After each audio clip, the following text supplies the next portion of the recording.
ಆಮೇಲೆ ನಾನು ಹೇಳ್ತೀನಿ. ಆ ಒಂದು ಯೋಜನೆ ಹಿನ್ನೆಲೆಯಲ್ಲಿ ನರೇಗಾ ಯೋಜನೆ ಅಂತ ಏನಿತ್ತು, ಮನರೇಗಾ ಅಂತ ಏನ್ ಕರೀತಾ ಇದ್ವಿ, ಅಥವಾ Mahatma Gandhi national rural employment guarantee ಯೋಜನೆ ಅಂತ ಏನಿತ್ತು, ಅದು ಅದರ ಒಂದು ಉಪಯೋಗಗಳನ್ನ ನಾವಿವತ್ತು ಚರ್ಚೆ ಮಾಡ್ಬೇಕಾಗತ್ತೆ. ಇವ್ರು ಹೇಳಿದ್ದು ಆ ಒಂದು ಕಾಯ್ದೆಯನ್ನು ನಾವು ಮಾರ್ಪಾಟ್ ಮಾಡ್ತಾ ಇದೀವಿ, ಒಂದು ಅದರೊಳಗೆ ಸ್ವಲ್ಪ ಚೇಂಜಸ್ ತರ್ತಾ ಇದೀವಿ ಅಂತ ಇವ್ರು ಆರಂಭದಲ್ಲಿ ಹೇಳಿದ್ದು. ಆದ್ರೆ ಅದು ಚೇಂಜಸ್ ಅಲ್ಲ. ಅದು ಅವರು ಮಾಡ್ತಿರೋದು ಇಡೀ ಒಂದು ನರೇಗಾ ಕಾಯ್ದೆಯನ್ನೇ ಅದು ರದ್ದುಪಡಿಸಿ ಹೊಸದಾಗಿ ಒಂದು ಕಾಯ್ದೆಯನ್ನು ಅವರು ತಂದಿದ್ದಾರೆ. ಅದ ಈ ಒಂದು ಕಾಯ್ದೆಯ ಹಿನ್ನೆಲೆ ನಾವು ಮೊದಲು ನೋಡ್ಬೇಕು.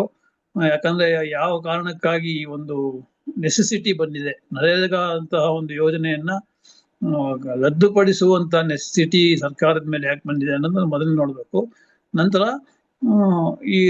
ಇದು ನಮ್ಮ ಬಿಜೆಪಿ ಸರ್ಕಾರದ ಒಂದು ಕಾರ್ಪೊರೇಟ್ ಆರ್ಥಿಕ ನೀತಿಗಳಿದೆಯಲ್ಲ, ಅದರ ಹಿನ್ನೆಲೆಯಲ್ಲಿ ನಾವು ಈ ಒಂದು ಯೋಜನೆಯನ್ನು ನೋಡ್ಬೇಕು. ಆಕ್ಚುಲಿ ವಿಕಸಿತ ಭಾರತ ಉದ್ಯೋಗ ಮತ್ತು ಆಜೀವಿಕಾ ಮಿಷನ್ ಗ್ಯಾರಂಟಿ ಯೋಜನೆ ಅದು. ಅಂದ್ರೆ ವಿ ಬಿ ಅಂದ್ರೆ ವಿಕಸಿತ ಭಾರತ್, ಜಿ ಅಂದ್ರೆ ಗ್ರಾಮೀಣ ಉದ್ಯೋಗ,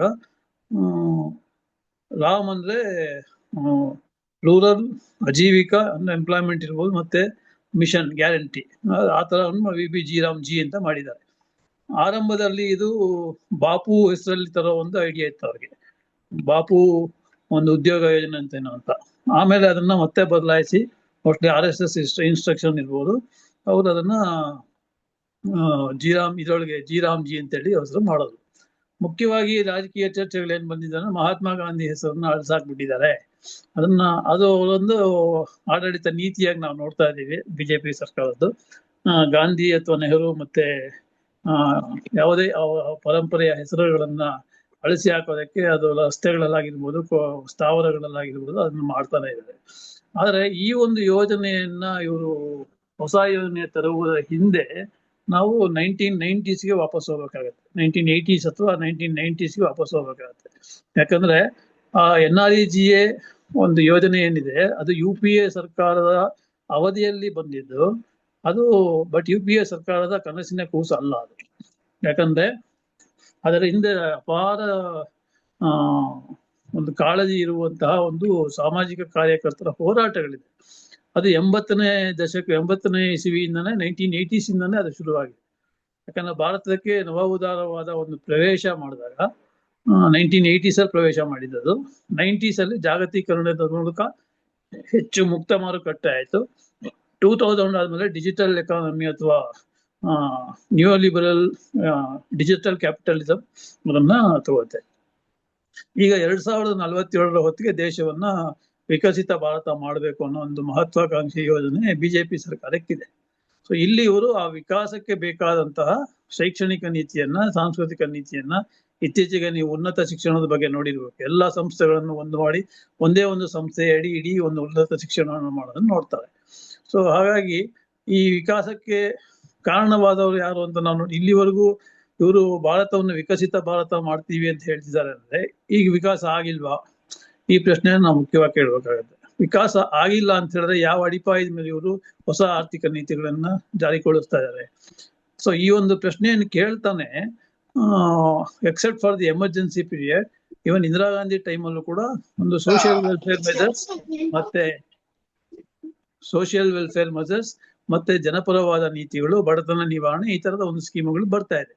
ಅದು ಇವತ್ತಿಗೂ ಕೂಡ ಯಾವುದೋ ಒಂದು ರೀತಿಯಲ್ಲಿ ಜಾಯಿನಾಗಿ ಇರುತ್ತೆ. ಈ ವಿಕಸಿತ ಭಾರತದ ಅಂದ್ರೆ 2047 ನಲ್ಲಿ ವಿಕಸಿತ ಆಗುವಂತ ಒಂದು ನವಭಾರತದ ಫಲಾನುಭವಿಗಳು ಯಾರಾಗಿರ್ತಾರೆ ನೋಡಿದಾಗ ಮತ್ತೆ ನಮ್ಗೆ ಅಲ್ಲಿ ಮಾರ್ಕೆಟ್ ಫೋರ್ಸಸ್ ಅಥವಾ ಕಾರ್ಪೊರೇಟ್ ಔದ್ಯಮಿಕ ಜಗತ್ತಿನ ಒಂದು ಪ್ರತಿನಿಧಿಗಳು ಅಲ್ಲಿ ಕಾಣ್ತಾರೆ. ಅದು ಬಡ ಜನರ ಪರವಾಗಿ ಅಂತೂ ಖಂಡಿತ ವಿಕಾಸ ಆಗೋದಿಲ್ಲ. ಸೊ ಈ ವಿಕಾಸಕ್ಕಾಗಿ ಇವರು ಪ್ರಧಾನ ಇರಿಸ್ಕೊಳ್ಳೋದ್ರಿಂದ ಇವರು ಉದ್ಯೋಗದ ಒಂದು ಚೌಕಟ್ಟು ಏನಿದೆ, ಸ್ಟ್ರಕ್ಚರ್ಸ್ ಏನಿದೆ, ಎಂಪ್ಲಾಯ್ಮೆಂಟ್ ಸ್ಟ್ರಕ್ಚರ್ಸ್, ಅದನ್ನ ಇವರು ಬದಲಾಯಿಸೋದನ್ನ ನಾವು ಗಮನಿಸಬಹುದು. ಹಲವಾರು ರೀತಿಗಳಲ್ಲಿ ಕಾರ್ಮಿಕ ಕಾಯ್ದೆಗಳನ್ನ ಒಂದು ಸಂಹಿತೆಯನ್ನಾಗಿ ಮಾಡಿದ್ದು, ಮತ್ತೆ ಕೃಷಿ ಭೂಮಿಯನ್ನ ಕಾರ್ಪೊರೇಟೈಸ್ ಮಾಡ್ತಾ ಇರೋದು, ಕೃಷಿ ಚಟುವಟಿಕೆಯನ್ನ ಕಾರ್ಪೊರೇಟೈಸ್ ಮಾಡ್ತಾ ಇರೋದು. ಸೊ ಇದನ್ನೆಲ್ಲ ನಾವು ನೋಡಿದಾಗ ಒಂದು ಹೊಸ ರೀತಿಯ ಒಂದು ಶ್ರಮಿಕರ ಪಾಲಿಗೆ ಒಂದು ಹೊಸ ರೀತಿಯ ಭಾರತವನ್ನ ನಿರ್ಮಾಣ ಮಾಡೋದನ್ನು ನಾವು ನೋಡ್ತೀವಿ. ಹಾಗಾಗಿ ಇವ್ರು ಇದನ್ನ ಬದಲಾಯಿಸೋದಕ್ಕೆ ಪ್ರಯತ್ನ ಪಟ್ಟಾಗ ಮುಖ್ಯ ಕಾರಣ ಏನಿತ್ತು ಅಂತ ಹೇಳಿದ್ರೆ, ಇದಕ್ಕೆ ಮುಂಚೆ ನಾನು ಅದರ ಇತಿಹಾಸ ಹೇಳ್ತೀನಿ. ಈಗ ಮೊನ್ನೆ ಸೋನಿಯಾ ಗಾಂಧಿ ಅವರು ಹಿಂದೂನಲ್ಲಿ ಬರೆದ ಒಂದು ಲೇಖನದಲ್ಲಿ ಒಳ್ಳೆ ಟೈಟಲ್ ಕೊಟ್ಟಿದ್ದಾರೆ, ನರೇಗಾವನ್ನು ಬುಲ್ಡೋಸರ್ ಮಾಡಲಾಗ್ತಾ ಇದೆ ಅಂತ. ನಿಜ ಅದು. ಸೊ ಈ ಜಿ ಕಾಯ್ದೆ ಒಂದ್ ರೀತಿ ನರೇಗಾನ ಬುಲ್ಡೋಸರ್ ಮಾಡೋದಂಗೆ. ಮತ್ತೆ ಇದು ತಳ ಸಮಾಜದ ಒಂದು ಪರವಾದ ಯೋಜನೆ ಅಂತ ನರೇಗಾ ಯಾಕೆ ಫೇಮಸ್ ಆಗಿತ್ತು ಅಂತ ಹೇಳಿದ್ರೆ, ಅದು ತಲುಪಿದ್ದು ಗ್ರಾಮೀಣ ಭಾರತದ ದುಡಿಯುವ ಜನತೆ.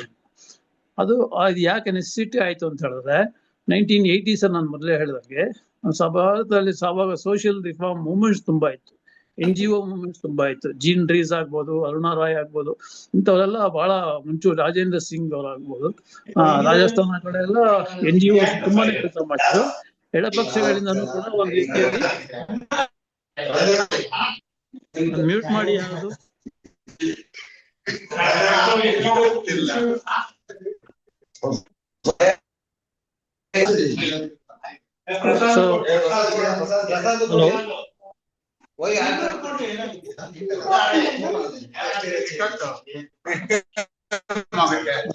ಎಲ್ಲ ಮ್ಯೂಟ್ ಮಾಡಿರಲ್ಲ. ಓಕೆ, ಕೇಳಿಸ್ತಾ ಇದೆಯಾ ಮಣಿ? ಯಾವ್ದೋ ಡಿಸ್ಟರ್ಬ್ ಆಗ್ತಿದೆ ಮಣಿ. ಅದೇ ಯಾರಂದು ಗೊತ್ತಾಗ್ತಾ ಇಲ್ಲ, ಎಲ್ಲ ಮ್ಯೂಟ್ ಆಗಿದೆ, ಎಲ್ಲ ಮ್ಯೂಟ್ ಆಗಿದೆ.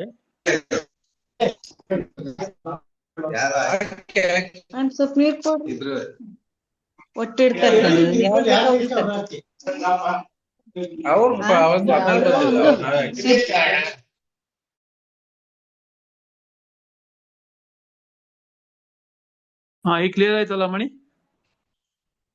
ಹಲೋ, ಅದೇ ಕ್ಲಿಯರ್ ಆಯ್ತು. ಬಟ್ ಯಾರೋ ನನಗೆ ಅರ್ಥ ಆಗ್ತಾ ಇಲ್ಲ, ಹೆಂಗೆ ಯಾರು ಸೌಂಡ್ ಕೇಳ್ತಾ ಇದೆ. ದಯವಿಟ್ಟು ಎಲ್ಲರೂ ಮ್ಯೂಟ್ ಮಾಡಿ. ಸಿದ್ದು ಈಗ ಆ 80ರ ದಶಕದಲ್ಲಿ ಬದಲಾದಂತಹ ಒಂದು ಆರ್ಥಿಕ ವ್ಯವಸ್ಥೆ ಏನಿದೆ, ಆವಾಗ ಮುಖ್ಯವಾಗಿ ನಾವು ಕಂಡಿದ್ದಂದ್ರೆ ನಗರೀಕರಣದ ಪ್ರಕ್ರಿಯೆ. ನಗರೀಕರಣದ ಪ್ರಕ್ರಿಯೆ ಹೆಚ್ಚಾದಷ್ಟು ಗ್ರಾಮೀಣ ಭಾಗದಿಂದ ವಲಸೆ ಹೋಗುವವರ ಸಂಖ್ಯೆ ಜಾಸ್ತಿ ಆಗ್ತಾ ಹೋಯ್ತು. ಯಾಕಂದ್ರೆ ನಗರೀಕರಣಕ್ಕೆ ಬೇಕಾದಂತ ಮೂಲ ಸೌಕರ್ಯಗಳು ಅಂದ್ರೆ ಇನ್ಫ್ರಾಸ್ಟ್ರಕ್ಚರ್ ಫೆಸಿಲಿಟೀಸು, ಮತ್ತೆ ರಿಯಲ್ ಎಸ್ಟೇಟ್ ಸೆಕ್ಟಾರ್ ಒಂದು ಡೆವಲಪ್ಮೆಂಟ್, ಮತ್ತೆ ಇಂಡಸ್ಟ್ರಿಯಲೈಸೇಷನ್ ಅಂದ್ರೆ ಡಿಜಿಟಲ್ ಅಂತ ಹಳೆಯ ರೀತಿಯ ಒಂದು ಕೈಗಾರಿಕೋದ್ಯಮಗಳೆಲ್ಲ ಹೊಸ ರೀತಿಯ ಒಂದು ತಂತ್ರಜ್ಞಾನ ಆಧಾರಿತ ಕೈಗಾರಿಕೋದ್ಯಮ, ಇದನ್ನೆಲ್ಲ ಹಿನ್ನೆಲೆ ಇಟ್ಕೊಂಡು ನೋಡಿದಾಗ ಗ್ರಾಮೀಣ ಭಾಗದಿಂದ ವಲಸೆ ಹೋಗುವ ಸಂಖ್ಯೆ ಜಾಸ್ತಿ ಆಗಿದೆ. ಹೇಳಿ, ಮ್ಯೂಟ್ ಮಾಡ್ಕೊಳ್ಳಿ ಎಲ್ಲ. Okay, don't respond, somebody is talking like that. Hello, okay. ಆಮೇಲೆ ಕ್ವಶನ್ಸ್, ಆಮೇಲೆ ಅಭಿಪ್ರಾಯಗಳು ಆಮೇಲೆ ಹೇಳಿ ಮೇಡಮ್, ತೊಂದರೆ ಇಲ್ಲ. ಸೊ ಈ ಒಂದು ಹಿನ್ನೆಲೆಯಲ್ಲಿ ಆರ್ಥಿಕ ವ್ಯವಸ್ಥೆನೆ ನಮ್ದು ಬದಲಾದಾಗ ಆ ಒಂದು ವಲಸೆ ಕಾರ್ಮಿಕರ ಒಂದು ಜಾಸ್ತಿ ಆದಾಗ ಏನ್ ಮಾಡೋದು, ಗ್ರಾಮೀಣ ಭಾಗದಲ್ಲಿ ಉದ್ಯೋಗಗಳ ಅವಕಾಶ ಇಲ್ಲ ಅನ್ನೋದು ಒಂದು ಸಮೀಕ್ಷೆಗಳ ಮೂಲಕ ತಿಳಿಯಿತು. ಆಗ ಬಹುಶಃ 2003ರಲ್ಲಿ ಅನ್ಸುತ್ತೆ, ಕೇಂದ್ರ ಸರ್ಕಾರ 2004 ಮತ್ತು 2005ರಲ್ಲಿ UPA ಸರ್ಕಾರ ರಚನೆ ಆದ್ಮೇಲೆ ಒಂದು ನಾಗರಿಕ ಸಮಾಜದ ಸಮಿತಿಯೊಂದು ರಚಿಸಿದ್ರು, ಅಂದ್ರೆ ನ್ಯಾಷನಲ್ ಅಡ್ವೈಸರಿ ಕೌನ್ಸಿಲ್ ಅಂತ. ಇದ್ರಲ್ಲಿ ಬಹಳ ಮುಖ್ಯವಾಗಿ ನಮಗೆ ಕಾಣೋದು ನಿಖಿಲ್ ಡೇ ಮತ್ತೆ ಅರುಣಾ ರಾಯ್ ಮತ್ತೆ ಅರ್ಥಶಾಸ್ತ್ರಜ್ಞ ಜೀನ್ ಡ್ರೀಸ್. ಅವ್ರ ಜನಶಕ್ತಿಯಲ್ಲಿ ಇವತ್ತು ಒಂದು ಆರ್ಟಿಕಲ್ ಬರ್ದಿದ್ದಾರೆ. ಅವ್ರೇನ್ ಮಾಡೋದು ಅಂತ ಹೇಳಿದ್ರೆ, ಬರೀ ಎಂಪ್ಲಾಯ್ಮೆಂಟ್ ಕ್ರೈಸಿಸ್ ಮಾತ್ರ ಇಲ್ಲ, ನಮಗೆ ಮಾಹಿತಿ ಹಕ್ಕು ಕೂಡ ಕೊಡಬೇಕು ಸರ್ಕಾರ, ಅದು ಸಾಂವಿಧಾನಿಕ ಹಕ್ಕಾಗಿ ಕೊಡಬೇಕು ಅಂತ ಹೇಳಿ ಅವರು ಪ್ರತಿಪಾದನೆ ಮಾಡಿದ್ರು. ಸೊ ಈ ಸಮಿತಿಯಲ್ಲಿ ಒಂದು ನ್ಯಾಷನಲ್ ಅಡ್ವೈಸರಿ ಕೌನ್ಸಿಲ್ ಅಲ್ಲಿ ಹಲವಾರು ಸಿವಿಲ್ ಸೊಸೈಟಿ ಆರ್ಗನೈಸೇಷನ್ಸ್ ಇತ್ತು.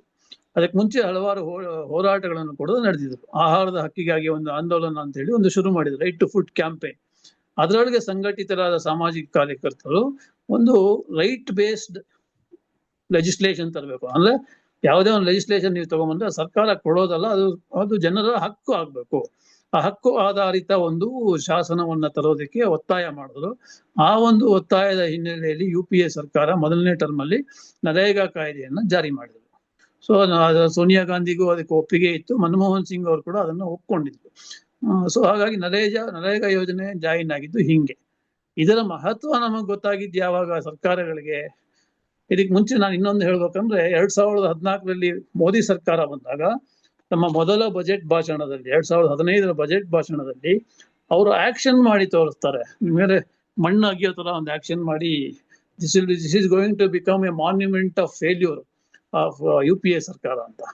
ಅದನ್ನ ನಿಖಿಲ್ ಡೇ ಅವರು ಇಂಟರ್ವ್ಯೂನಲ್ಲಿ ಬಹಳ ಚೆನ್ನಾಗಿ ಹೇಳ್ತಾರೆ. ಮೋದಿ ಅವರು ಈ ತರ ಹೇಳಿದ್ರು, a monument of failure of UPA ಅಂತ. Now he has proved it himself ಅಂತ, not as a failure but as a destruction ಅಂತ. ಸೊ ಆ ರೀತಿ ಒಂದು ಲೇವಡಿ ಮಾಡಿದ್ರು.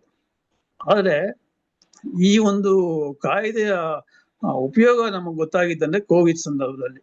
ನಮ್ಗೆ ಎಲ್ಲರಿಗೂ ಗೊತ್ತಿದೆ, ಸಾವಿರಾರು ಕಿಲೋಮೀಟರ್ ನಡ್ಕೊಂಡು ಹೋದಂತ ವಲಸೆ ಕಾರ್ಮಿಕರಿದ್ದಾರೆ, ನೂರಾರು ಜನ ಸತ್ತಿದ್ದಾರೆ. ಅದರೊಳಗೆ ಅವರಿಗೆ ಎಷ್ಟು ಜನ ಸತ್ತಿದ್ದಾರೆ ಅಂತ ಸರ್ಕಾರದ ಸಂಖ್ಯೆ ಇಲ್ಲ. ಇವತ್ತಿಗೂ ಸಹ ಭಾರತದಲ್ಲಿ ವಲಸೆ ಕಾರ್ಮಿಕರ ಸಂಖ್ಯೆ ಎಷ್ಟು ಅಂತ ಯಾವ ರಾಜ್ಯ ಸರ್ಕಾರ ಕೂಡ ನಿರ್ದಿಷ್ಟವಾಗಿ ಹೇಳಿಲ್ಲ, ಯಾವುದೋ ದಾಖಲೆಗಳಿಲ್ಲ. They can't declare. ಅದಕ್ಕೆ ಆಮೇಲೆ ವಲಸೆ ಕಾರ್ಮಿಕರ ನೀತಿ ಕೂಡ ಯಾವ ಸರ್ಕಾರ ಕೂಡ ಮಾಡಿಲ್ಲ. ಸೊ ಈ ಒಂದು ಹಿನ್ನೆಲೆಯಲ್ಲಿ NREGA ಬಂದಿದ್ದು. ಆದರೆ 2014 ಅಧಿಕಾರಕ್ಕೆ ಬಂದ ಮೇಲೆ ಕ್ರಮೇಣವಾಗಿ NDA ಅಥವಾ BJP ಸರ್ಕಾರ ಅದಕ್ಕೆ ಕೊಡುವ ಪ್ರತಿ ವಾರ್ಷಿಕ ಅನುದಾನವನ್ನ ಮತ್ತು ಅದಕ್ಕೆ ಇರುವಂತ ಒಂದು ಮೀಸಲಾಡುವಂತ ನಿಧಿಯನ್ನ ಅವರು ಕಡಿಮೆ ಮಾಡ್ತಾನೆ ಬರೋದನ್ನ ನಾವು ಪ್ರತಿಯೊಂದು ಬಜೆಟ್ ಅಲ್ಲೂ ನೋಡ್ಬೋದು. ಅದನ್ನ ದುರ್ಬಲಗೊಳಿಸ್ತಾ ಬರ್ತಾ ಇದ್ರು. ಅದ್ರ ಬಗ್ಗೆ ಜೀನ್ ರೀಸ್ ಅವರು ಸಾಕಷ್ಟು ಲೇಖನಗಳ ಮೂಲಕ ಅದನ್ನ ಎಚ್ಚರಿಸಿದ್ರು. ಸೊ ನರೇಗಾ ಯೋಜನೆ ಭಾರತವನ್ನೇನು ಗ್ರಾಮೀಣ ಭಾರತ ಸ್ವರ್ಗ ಆಗ್ಬಿಟ್ಟಿದೆ ಅಂತ ಹೇಳಲಿಕ್ಕಾಗಲ್ಲ. ಅದಕ್ಕೆ ಯಾಕೆ ಮಹಾತ್ಮ ಗಾಂಧಿ ಹೆಸರಿಟ್ಟಿದ್ದನ್ನು, ಮಹಾತ್ಮ ಗಾಂಧಿ ಗ್ರಾಮೀಣ ಭಾರತದ ಮೂಲಕನೇ ಭಾರತದ ಅಭಿವೃದ್ಧಿಯನ್ನು ಕಂಡವರು, ಒಂದು ಗೌರವ ಸೂಚಕವಾಗಿ ಮಾಡಿದ್ರು. ಆ ಹೆಸರು ತೆಗೆದು ಬೇರೆ ಹೆಸರಿಟ್ಟಿದ್ರು ಕೂಡ ಅದೇನು ವ್ಯತ್ಯಾಸ ಏನಾಗ್ತಿಲ್ಲ, ಸ್ಕೀಮ್ ಹಂಗಿತ್ತು. ಹಾಗಾಗಿ ಆ ಹೆಸರುಗಳಿಗೆ ನಾವು ಹೆಚ್ಚು ಇಂಪಾರ್ಟೆನ್ಸ್ ಕೊಡದಿಲ್ಲ, ಅಲ್ಲಿ ರಾಮ ಇದಾನೋ ಅಥವಾ ಮಹಾತ್ಮ ಗಾಂಧಿ ಇದಾರೋ ಅಂತ. ಆ ಯೋಜನೆಯ ಒಂದು ಅಂಕಿ ಇದನ್ನ ನಾವು ರೂಪುರೇಷೆಗಳನ್ನು ನಾವು ಮುಖ್ಯವಾಗಿ ನೋಡ್ಬೇಕಾಗತ್ತೆ. ಹಾಗೆ ನೋಡಕ್ ಹೋದಾಗ ನಮ್ಗೆ ಒಂದು ಜೀವರಕ್ಷಕ ಕಾಯ್ದೆಯಾಗಿ ಅದು ಪರಿಣಮಿಸಿದ್ದನ್ನ ನಾವು ಕೋವಿಡ್ ಸಂದರ್ಭದಲ್ಲಿ ನೋಡಿದ್ವಿ. ಈಗ ಮೋದಿ ಸರ್ಕಾರ ಏನ್ ಮಾಡಿದೆ ಅಂತ ಹೇಳಿದ್ರೆ, ಈಗ ಇದೊಂಥರ ಆಕ್ಸಿಜನ್ ತರ, ನಿಖಿಲ್ ಡೇ ಅದನ್ನು ಹೇಳ್ತಾರೆ, it acted as oxygen for the rural masses who are deprived of regular income ಅಥವಾ ಜೀವನೋಪಾಯದ ಮಾರ್ಗಗಳು ಇಲ್ಲದೆ ಇದ್ದಾವೆ ಅಂತ. ಇದೊಂದು ಜೀವನೋಪಾಯದ ಮಾರ್ಗವನ್ನ ಕೊಟ್ಟಿತ್ತು. ಲೋಪಗಳು ಬೇಕಾದಷ್ಟಿದ್ವು, ಕರಪ್ಷನ್ ಇತ್ತು, ಬೇಕಾದಷ್ಟಿದ್ದು. ಅದೆಲ್ಲದರ ನಡುವೆ ಕೂಡ ಆ ಕಾನೂನು ಎಷ್ಟು ಸ್ಟ್ರಾಂಗ್ ಆಗಿತ್ತು ಅಂತ ಹೇಳಿದ್ರೆ ಅದು ಹಕ್ಕು ಆಧಾರಿತವಾಗಿತ್ತು. ಅದನ್ನ ಡಿನೈ ಮಾಡೋದಕ್ಕೆ ಸರ್ಕಾರಕ್ಕೆ ಆಗ್ತಾ ಇರಲಿಲ್ಲ. ನಾನು ಮೊದಲೇ ಹೇಳ್ದಂಗೆ ನರೇಗಾ ಅನ್ನೋದು ಒಂದು ವೆಲ್ಫೇರ್ ಮೆಜರ್ ಅಲ್ಲ, ಅದು it is a legislation, right based legislation. It's a right of the rural workers to demand work. And if work is not provided, to pay unemployment allowance. So 100 days per year ಒಂದು ಕುಟುಂಬಕ್ಕೆ ವರ್ಷಕ್ಕೆ 100 ದಿನಗಳ ಕಾಲ ಕಡ್ಡಾಯವಾಗಿ ಉದ್ಯೋಗ ಕೊಡಬೇಕು. ಉದ್ಯೋಗ ಕೊಡ್ಲಿಲ್ಲ ಅಂತ ಹೇಳಿದ್ರೆ ಅವರಿಗೆ ನಿರುದ್ಯೋಗ ಭತ್ಯೆ ಕೊಡಬೇಕು ಅಂತ ಹೇಳಿ ಈ ತರ ಒಂದು ಸರ್ಕಾರದ ಮೇಲೆ ಒಂದು ಒತ್ತಡ ಇತ್ತು. ಸೊ ಈ ಯೋಜನೆಯ ಹಣಕಾಸು ಜವಾಬ್ದಾರಿಯನ್ನ ಎಂಟೈರ್ ಅಂದ್ರೆ ಕೂಲಿ ಪಾವತಿಯನ್ನ ಎಂಟೈರ್ ಪೋರ್ಷನ್ ಕೇಂದ್ರ ಸರ್ಕಾರ ನಿಭಾಯಿಸ್ತಾ ಇತ್ತು. ಬೇರೆ ಯಾವುದೋ ಒಂದು ಇನ್ಫ್ರಾಸ್ಟ್ರಕ್ಚರ್ ಅಥವಾ ಬೇರೆ ಒಂದು ಸೌಕರ್ಯಗಳ ಒಂದು ಹಣ ಖರ್ಚಿಗೆ ಬಂದ್ರೆ ಆ ಖರ್ಚನ್ನ ನಿಭಾಯಿಸೋದಕ್ಕೆ 75-25 ಅನುಪಾತದಲ್ಲಿ 25% ರಾಜ್ಯ ಸರ್ಕಾರ ಭರಿಸಬೇಕಾಗಿತ್ತು, 75% ಕೇಂದ್ರ ಸರ್ಕಾರ ಕೊಡ್ಬೇಕಾಗಿತ್ತು. ಹಾಗಾಗಿ ಯಾವುದೇ ರಾಜ್ಯ ಸರ್ಕಾರ ಹಣಕಾಸು ಕೊರತೆ ಇದೆ ಅಂತ ಹೇಳಿ ಈ ಸ್ಕೀಮ್ ಅಲ್ಲಿ ಉದ್ಯೋಗ ನಿರಾಕರಣೆ ಮಾಡಕ್ ಆಗ್ತಾ ಇರ್ಲಿಲ್ಲ. ಸೊ ಆ ಕಾರಣದಿಂದನೇ ಬರಗಾಲ ಬಂದಾಗ, ಪ್ರವಾಹ ಬಂದಾಗ, ಅಥವಾ ಎಕನಾಮಿಕ್ ಸ್ಲೋಡೌನ್ ಆದಾಗ, ಅಥವಾ ಕೋವಿಡ್ ನಂತಹ ಒಂದು ಸಮಸ್ಯೆಗಳು ಬಂದಾಗ ಈ ಒಂದು ನರೇಗಾ ಅಷ್ಟು ಪರಿಣಾಮಕಾರಿಯಾಗಿ ಚಾಲ್ತಿಯಲ್ಲಿ. ಈಗ ಕೇಂದ್ರ ಸರ್ಕಾರ ಏನ್ ಮಾಡಿದೆ, VB ಜೀರಾಮ್ಜಿಯನ್ನ ಒಂದು ಶಾಸನಬದ್ಧಗೊಳಿಸಿ 2 ದಿನದಲ್ಲಿ ಅದನ್ನ ಮಂಡಿಸಿ, ಅದನ್ನ ಚರ್ಚೆನೂ ಮಾಡದೇ ಇರೋ ಅನುಮೋದಿಸಿ ರಾಷ್ಟ್ರಪತಿಗಳ ಅಂಕಿತವನ್ನು ಕೂಡ ತಗೊಂಡಿದೆ. ಸೊ ಇದರೊಳಗೆ ಮುಖ್ಯವಾಗಿ ಇವ್ರು ಏನ್ ಮಾಡಿದ್ದಾರೆ, ನಾವು 125 ದಿನಕ್ಕೆ ಹೆಚ್ಚಿದೀವಿ, ಉದ್ಯೋಗವನ್ನ ಹೆಚ್ಚಿದೀವಿ, 100 ದಿನ ಇದ್ದಿದ್ದು. That is A major improvement in the scheme ಅಂತ. ಅದು ಒಂಥರ ಬಹಳ ತಮಾಷೆ ಕೂಡ ಕಾಣುತ್ತೆ. ಯಾಕಂದ್ರೆ ಅದ್ರ ಮುಂದೆ ಹೇಳ್ತೀನಿ, ನಿಖಿಲ್ ಡೇ ಅದ್ರ ಬದಲು ಅದಕ್ಕೆ ಚೆನ್ನಾಗಿ ಹೇಳ್ತಾರೆ. ಸರ್ಕಾರ ಹೀಗೆ ಹೇಳೋದ್ರ ಬದಲು ಮರುನಾಮಕರಣ ಮಾಡ್ತಿದೀವಿ, ವರ್ಷಕ್ಕೆ 125 ದಿನ ನಾವು ನಿಗದಿಪಡಿಸಿದೀವಿ ಅಂತ ಹೇಳಕ್ ಬದಲು ತನ್ನ ಆದ್ಯತೆ ಇರೋದು ಬುಲೆಟ್ ಟ್ರೈನು ಮತ್ತೆ ಹೆದ್ದಾರಿ ನಿರ್ಮಾಣಕ್ಕೆ ಹೊರತು ಬಡ ಜನರಿಗೆ ಉದ್ಯೋಗಕ್ಕೆ ಅಲ್ಲ ಅಂತ ನೇರವಾಗಿ ಹೇಳ್ಬೋದಿತ್ತು ಅಂತ. ಅಷ್ಟು ನೇರವಾಗಿ ಅವರು ಕಾಮೆಂಟ್ ಮಾಡ್ತಾರೆ. ಯಾಕಂದ್ರೆ ಅವರು ಇದನ್ನ ಯೋಜನೆ ನರೇಗಾದ ಒಂದು ಆರಂಭದ ಹಂತದಲ್ಲಿ ಕೊಡುಗೆ ಕೊಟ್ಟವರು. ಈ ಹೊಸ ಕಾಯ್ದೆಯಲ್ಲಿ ಇರುವ ಒಂದು ದುರದೃಷ್ಟಕರ ಅಂಶ ಅಂದ್ರೆ ಇದು ಉದ್ಯೋಗವನ್ನ ಖಾತರಿ ಮಾಡೋದಿಲ್ಲ. It's not a right based and demand based ಅಲ್ಲ. ನರೇಗಾದಲ್ಲಿ ಬೇಡಿಕೆ ಆಧಾರಿತ ಯೋಜನೆ ಅಂದ್ರೆ ನಿಮಗೆ ಕೆಲಸದ ಬೇಡಿಕೆ ಇದ್ರೆ, ಕಾಮಗಾರಿಯ ಬೇಡಿಕೆ ಇದ್ರೆ ಸರ್ಕಾರ ಅದನ್ನ ಪೂರೈಸಬೇಕು as A matter of constitutional right. ಇದ್ರಲ್ಲಿ ಹಂಗಲ್ಲ. ಕೆಲಸ ಇದ್ದರೆ ಕೆಲಸ ಅಂದ್ರೆ ಸಪ್ಲೈ ಬೇಸ್ಡ್ ಅಂತಾರೆ ಅದಕ್ಕೆ. ಅಂದ್ರೆ ವರ್ಕ್ ಸಪ್ಲೈ ಆದ್ರೆ ಅದನ್ನ ಮೀಟ್ ಮಾಡೋದಕ್ಕೆ ಸರ್ಕಾರ ಅದಕ್ಕೆ ನಿಗದಿಪಡಿಸುತ್ತೆ ಅಂತ. ಸೊ ಈ ಸಪ್ಲೈ ಬೇಸ್ಡ್ ಎಕಾನಮಿ ಕೂಡ ಈಗ ಅದೇ ನಡೀತಾ ಇದೆ. ಆ ಸಪ್ಲೈ ಬೇಸ್ಡ್ ಎಕನಾಮಿಕ್ ಆಂಗಲ್ ಕೂಡ ಇವರು ಈ ಒಂದು ಜಿ ಯೋಜನೆಗೆ ಅಳವಡಿಸಿದ್ದಾರೆ ಅವರು. ಸೊ ಇಲ್ಲಿ ಒಂದು ಉದ್ಯೋಗ ಹಂಚಿಕೆ ಆಗುತ್ತೆ ಹೊರತು ಇದು ಜನರ ಹಕ್ಕಾಗಲ್ಲ. ಇದರ ಒಂದು ಸೆಕ್ಷನ್ 4(5) ಅಡಿಯಲ್ಲಿ ಕೇಂದ್ರ ಸರ್ಕಾರ ರಾಜ್ಯವಾರು ಹಂಚಿಕೆಯನ್ನು ನಿರ್ಧರಿಸುತ್ತದೆ. ಇದು ಒಂದೊಂದು ಡೇಂಜರ್. ಅಂದ್ರೆ ಪ್ರತಿ ವರ್ಷ ಬಜೆಟ್ ಅಲ್ಲಿ ಯಾವ್ಯಾವ ರಾಜ್ಯಕ್ಕೆ ಎಷ್ಟು ಕೊಡಬಹುದು ಅನ್ನೋದನ್ನ ಕೇಂದ್ರ ಸರ್ಕಾರ ನಿರ್ಧರಿಸುತ್ತೆ. ಇದಕ್ಕೆ ಮಾನದಂಡಗಳೇನಿದೆ ಅದನ್ನ ಕೇಂದ್ರ ಸರ್ಕಾರನೇ ನಿರ್ಧರಿಸುತ್ತೆ. ಆಮೇಲೆ ಉದ್ಯೋಗದ ಬೇಡಿಕೆ ಜಾಸ್ತಿ ಆದಂಗೆಲ್ಲ ನರೇಗಾ ಯೋಜನೆಯ ಒಂದು ಹಣಕಾಸು ನಿಧಿಯನ್ನು ಜಾಸ್ತಿ ಮಾಡುವಂತ ನರೇಗಾ ಸ್ಕೀಮ್ಗೂ ಡಿಫ್ರೆನ್ಸ್ ಏನಂದ್ರೆ ಈ ಹೊಸ ಕಾಯ್ದೆಯಲ್ಲಿ ಅದು ಇರೋದೇ ಇಲ್ಲ. They will never look at the demand aspect of the job. Jobs ಸೃಷ್ಟಿಯಾದಾಗ ಅದಕ್ಕೆ ಸಪ್ಲೈ ಮಾಡೋದಾಗಿ ಜಿ ಕಾಯ್ದೆಯನ್ನು ನೋಡ್ತಾರೆ. ಮತ್ತೊಂದು ಮುಖ್ಯವಾದ ಅಂಶ ಅಂತ ಹೇಳಿದ್ರೆ ಈ ಹೊಸ ಕಾಯ್ದೆಯಲ್ಲಿ ಹೇಳೋದು ಸೆಕ್ಷನ್ 5(1) ಪ್ರಕಾರ ಯಾವ ರಾಜ್ಯಗಳಿಗೆ ಅನ್ವಯಿಸುತ್ತೆ ಅನ್ನೋದನ್ನ ಕೇಂದ್ರ ಸರ್ಕಾರ ನಿರ್ಧರಿಸುತ್ತೆ. ಅದನ್ನ ಕೆಲವು ಜಿಲ್ಲೆಗಳಿಗೆ ಅಥವಾ ಬ್ಲಾಕ್ಗಳಿಗೆ ಸೀಮಿತಗೊಳಿಸಬಹುದು. ಈಗ ಫಾರ್ ಎಕ್ಸಾಂಪಲ್ ಕರ್ನಾಟಕದಲ್ಲಿ ನಾರ್ತ್ ಕರ್ನಾಟಕಕ್ಕೆ ಮಾತ್ರ ಸೀಮಿತಗೊಳಿಸಬಹುದು, ಸದರ್ನ್ ಕರ್ನಾಟಕಕ್ಕೆ ಇದು ಬೇಕಿಲ್ಲ ಅಂತ ಕೇಂದ್ರ ಸರ್ಕಾರ ನಿರ್ಧಾರ ಮಾಡಬಹುದು. ಆಮೇಲೆ ಈ ಹಣಕಾಸು ನಿಧಿಯನ್ನು ಅನುಪಾತ ಇದೆಯಲ್ಲ ಅದು 60% ಮಾತ್ರ ಕೇಂದ್ರ ಸರ್ಕಾರ ಕೊಡುತ್ತೆ, 40%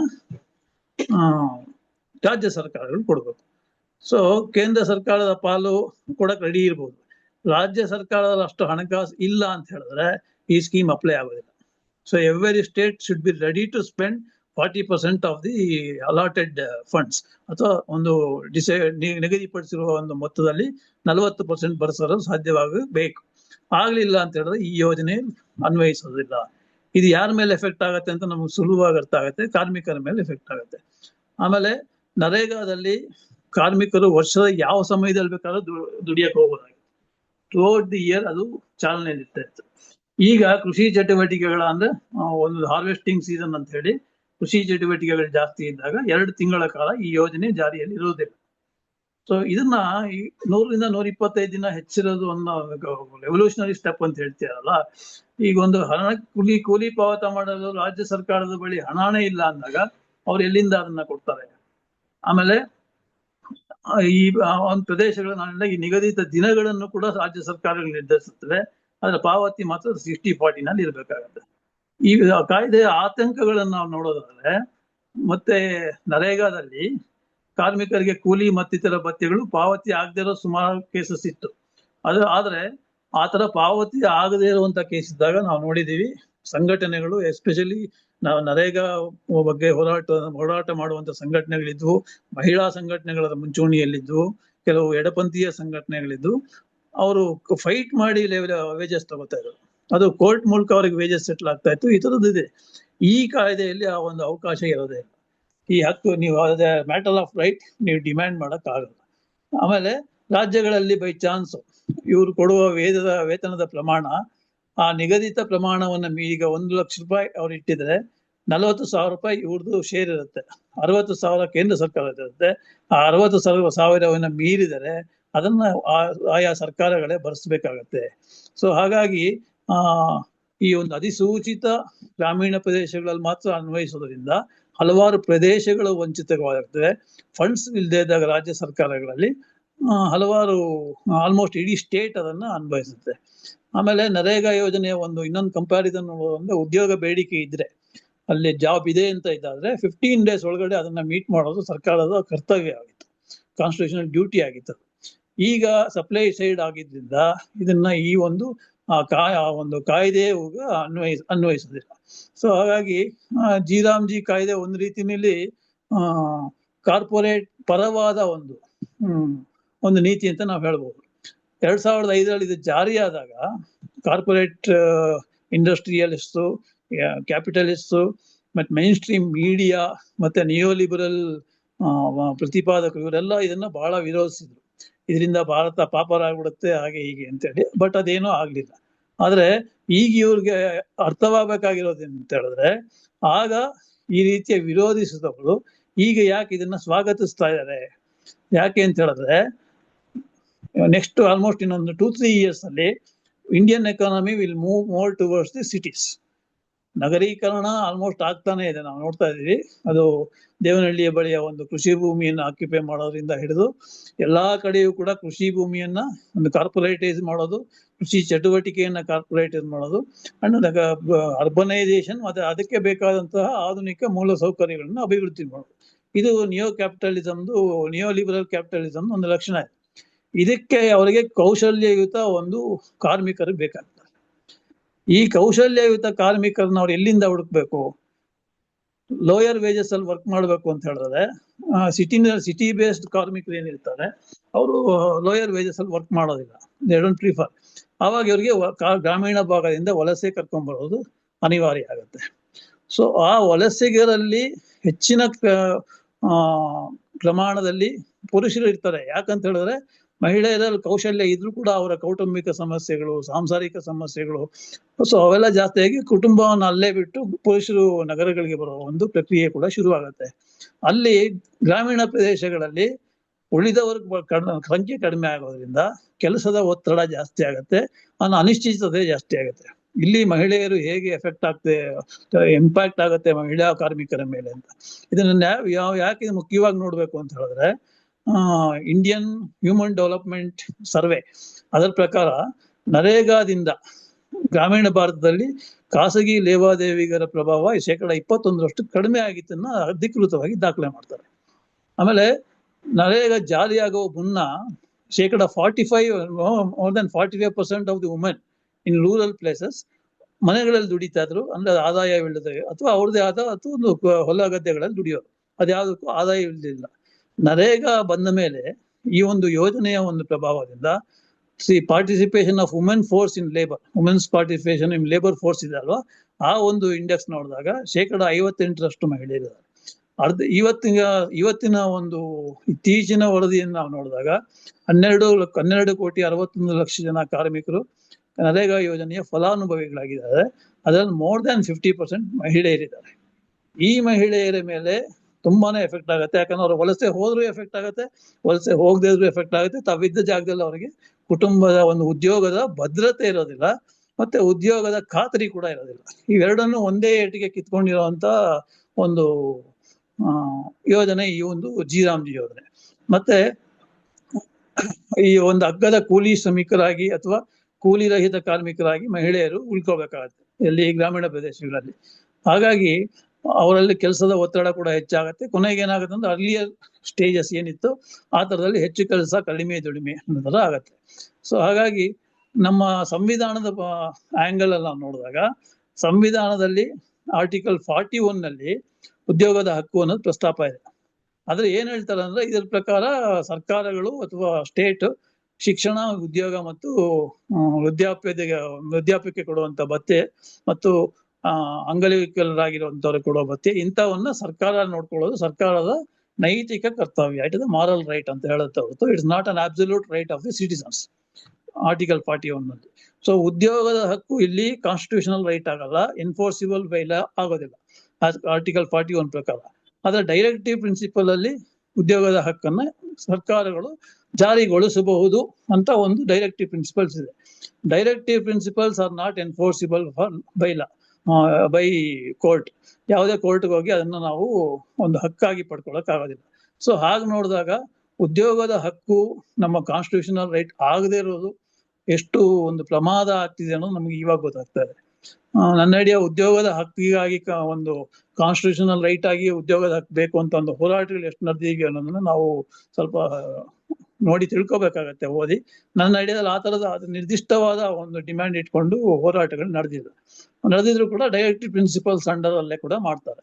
ಸೊ ಈಗ ವೆಲ್ಫೇರ್ ಎಕನಾಮಿಕ್ಸ್ನು ದಾಟಿ ಕಾರ್ಪೊರೇಟ್ ಮಾರ್ಕೆಟ್ ಎಕಾನಮಿಗೆ ಸರ್ಕಾರ ಜಂಪ್ ಆಗ್ತಿರ್ಬೇಕಾದ್ರೆ ಸೊ ಆ ಒಂದು ಕಲ್ಪನೆನೇ ಹೊರಟೋಗ್ಬಿಡುತ್ತೆ. ಸೊ ಅವಾಗ ಡೈರೆಕ್ಟಿವ್ ಪ್ರಿನ್ಸಿಪಲ್ಸ್ಗೆ ಸರ್ಕಾರಗಳು ಯಾವುದೇ ಒಂದು ಮಾನ್ಯತೆ ಕೊಡಲ್ಲ. ಇಲ್ಲಿ ನಾವು ಇನ್ನೊಂದು ಡೈಕಾಟಮಿ ಏನ್ ನೋಡ್ತಾ ಇದೀವಿ, ಕಾಂಗ್ರೆಸ್ಗೆ ಗಾಂಧಿ ಹೆಸರು ತೆಗೆದು ಮಾತ್ರ ಕಾಣ್ತಾ ಇದೆ.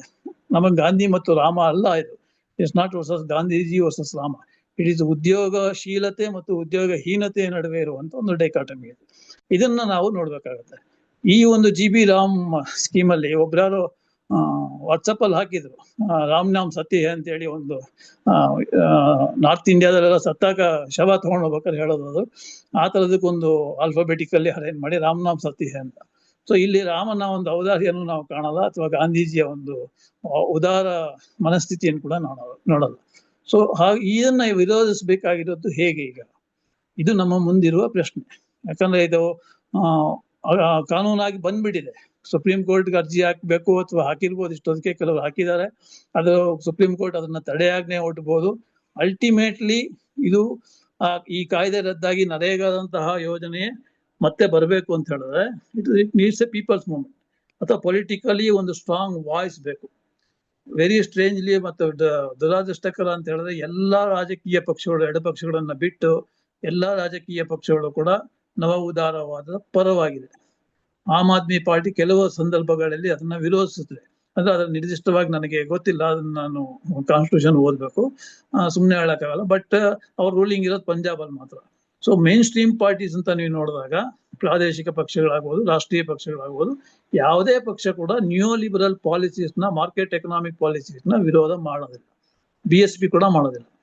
ಸೊ ಹಾಗಾಗಿ ಈ ಒಂದು ಹೋರಾಟದ ಜವಾಬ್ದಾರಿ ಇವತ್ತು ಹೆಚ್ಚಾಗಿ ಸಿವಿಲ್ ಸೊಸೈಟಿ ಮೇಲೆ ಬಿದ್ದಿದೆ.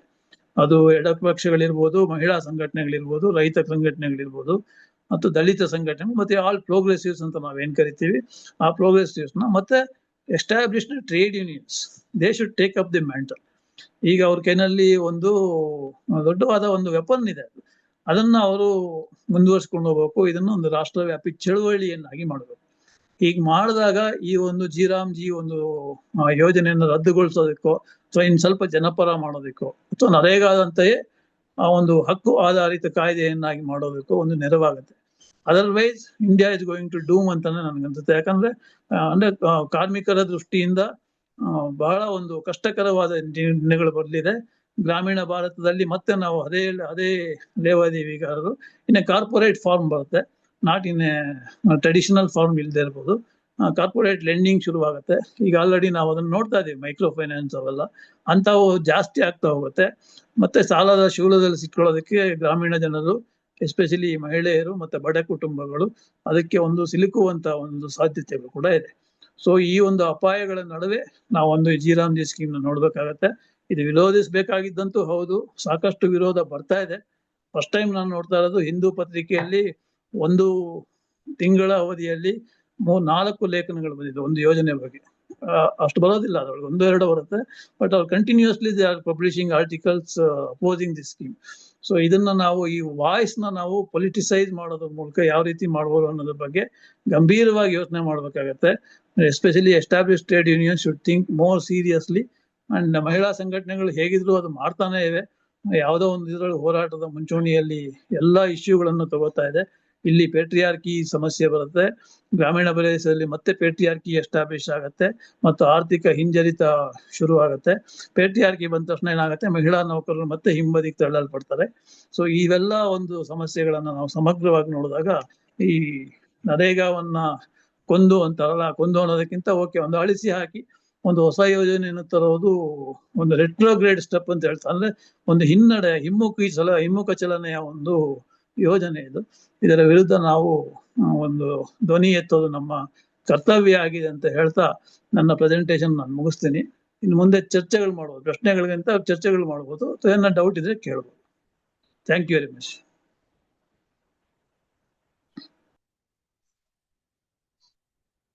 ಸರ್ ನಮಸ್ತೆ. ಹಾ ಸರ್ ಮಿನಿಮಮ್ ವೇಜ್ ಎಷ್ಟಿದೆ ಸರ್? ಅದು ಮಿನಿಮಮ್ ವೇಜ್ ಪರ್ ಹೆಡ್ ಇವ್ರಿಗೆ ಹಾ ಪರ್ಸನ್ ಮಿನಿಮಮ್ ವೇಜ್ ಎಷ್ಟಿದೆ ಇದು? ಮೇಲಿಗೆ ಬೇರೆ ಫಿಮೇಲಿಗೆ ಬೇರೆ ಇರ್ಬೇಕು ಸರ್ ಅದು? ಹಾ ಅದಿದೆ ಮಿನಿಮಮ್. ಈಗ ಆಕ್ಚುಲಿ ರಾಜಸ್ಥಾನಲ್ಲಿ ಕೆಲವು ಕಡೆ 240 rupees ಇದೆ, ಕೆಲವು ಕಡೆ ರಾಜ್ಯ ಸರ್ಕಾರಗಳು ಇಲ್ಲ ನಿರ್ಧಾರ ಅದ್ರಲ್ಲಿ ನೀವು ಮಾಡ್ತಾರೆ. ವ್ಯತ್ಯಾಸ ಇಲ್ಲ ಅಲ್ಲ ಸರ್, ಗಂಡಸರಿಗೆ ಹೆಂಗಸರಿಗೆ ಸೇಮ್ ಇದೆ ಸರ್ ಹಾ, ನರೇಗಾದಲ್ಲಿ. ನರೇಗಾದಲ್ಲಿ ವ್ಯತ್ಯಾಸ ಇಲ್ಲ ಆಕ್ಚುಲಿ. ಹಾ, ಇಲ್ಲ. ಬಟ್ ರಾಜಸ್ಥಾನಲ್ಲಿ ಒಂದು ಕೆಲವು ಡಿಸ್ಟ್ರಿಕ್ಟ್ಸ್ ಅಲ್ಲಿ ಜಾಸ್ತಿ ಕೊಡ್ತಾರೆ, ಕೆಲವು ಕಡೆ ಕಡಿಮೆ ಕೊಡ್ತಾರೆ. ಹೌದು. It depends on the state government.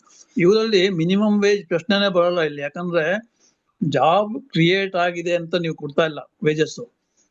ಆಯ್ತಾ, ಜಾಬ್ ಕ್ರಿಯೇಟ್ ಆಗ್ಲಿ, ಇವ್ರು ಹೇಳ್ಬೇಕಲ್ಲ ಜಾಬ್ ಇದೆ ಅಂತ. ಬೈ ಚಾನ್ಸ್ ನಾಳೆ ಅವರು ಡಿಸೈಡ್ ಮಾಡ್ತಾರೆ ಕೇರಳದಲ್ಲಿ ನೋ ಜಾಬ್ ಕ್ರೈಸಿಸ್ ಅಂತ ಹೇಳ್ಬಿಟ್ರೆ ಕೇಂದ್ರ ಸರ್ಕಾರ ಅಧಿಕೃತವಾಗಿ, ಅದಕ್ಕೆ ಈ ಜಿ ಅಪ್ಲೈ ಆಗಲ್ಲ. ಹಾ ಹಾ ಹಾ. ಸೊ ಅಂದ್ರೆ ಟೋಟಲ್ ಕೇಂದ್ರೀಕರಣ ಇದು. ನೀವು ನಿರ್ಧರಿಸೋದು ನೀವೇ, ಹಣ ಕೊಡೋದು ನೀವೇ, ಖರ್ಚು ಬರ್ಸೋದು ಮಾತ್ರ ರಾಜ್ಯ. ಸೊ ಇದು ಒಕ್ಕೂಟ ವ್ಯವಸ್ಥೆಗೂ ವಿರುದ್ಧವಾದ್ದು.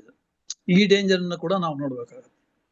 ಇದರಿಂದ ಏನೋ ಒಂದು ದೊಡ್ಡ ಹಿಡನ್ ಅಜೆಂಡಾ ಇದೆ ಸರ್. ಏನ್ ಗೊತ್ತಾ, ಇವ್ರು ಹೆಸರು ಚೇಂಜ್ ಮಾಡಿದಾರೆ. ಇದು 100 ದಿವಸ ಇದ್ದಿದ್ದನ್ನ 125 ದಿವಸ ಮಾಡೋದು ಒಂದ್ ಬಿಟ್ರೆ, ಬೇರೆ ಎಲ್ಲ ಅಡ್ಗೋಡೆ ಮೇಲೆ ದೀಪ ಇಟ್ಟಂಗ ಅದನ್ನ ನೋಡಿ ನೀವು ಫುಲ್ ಓದಿದ್ರೆ ಗೊತ್ತಾಗುತ್ತೆ.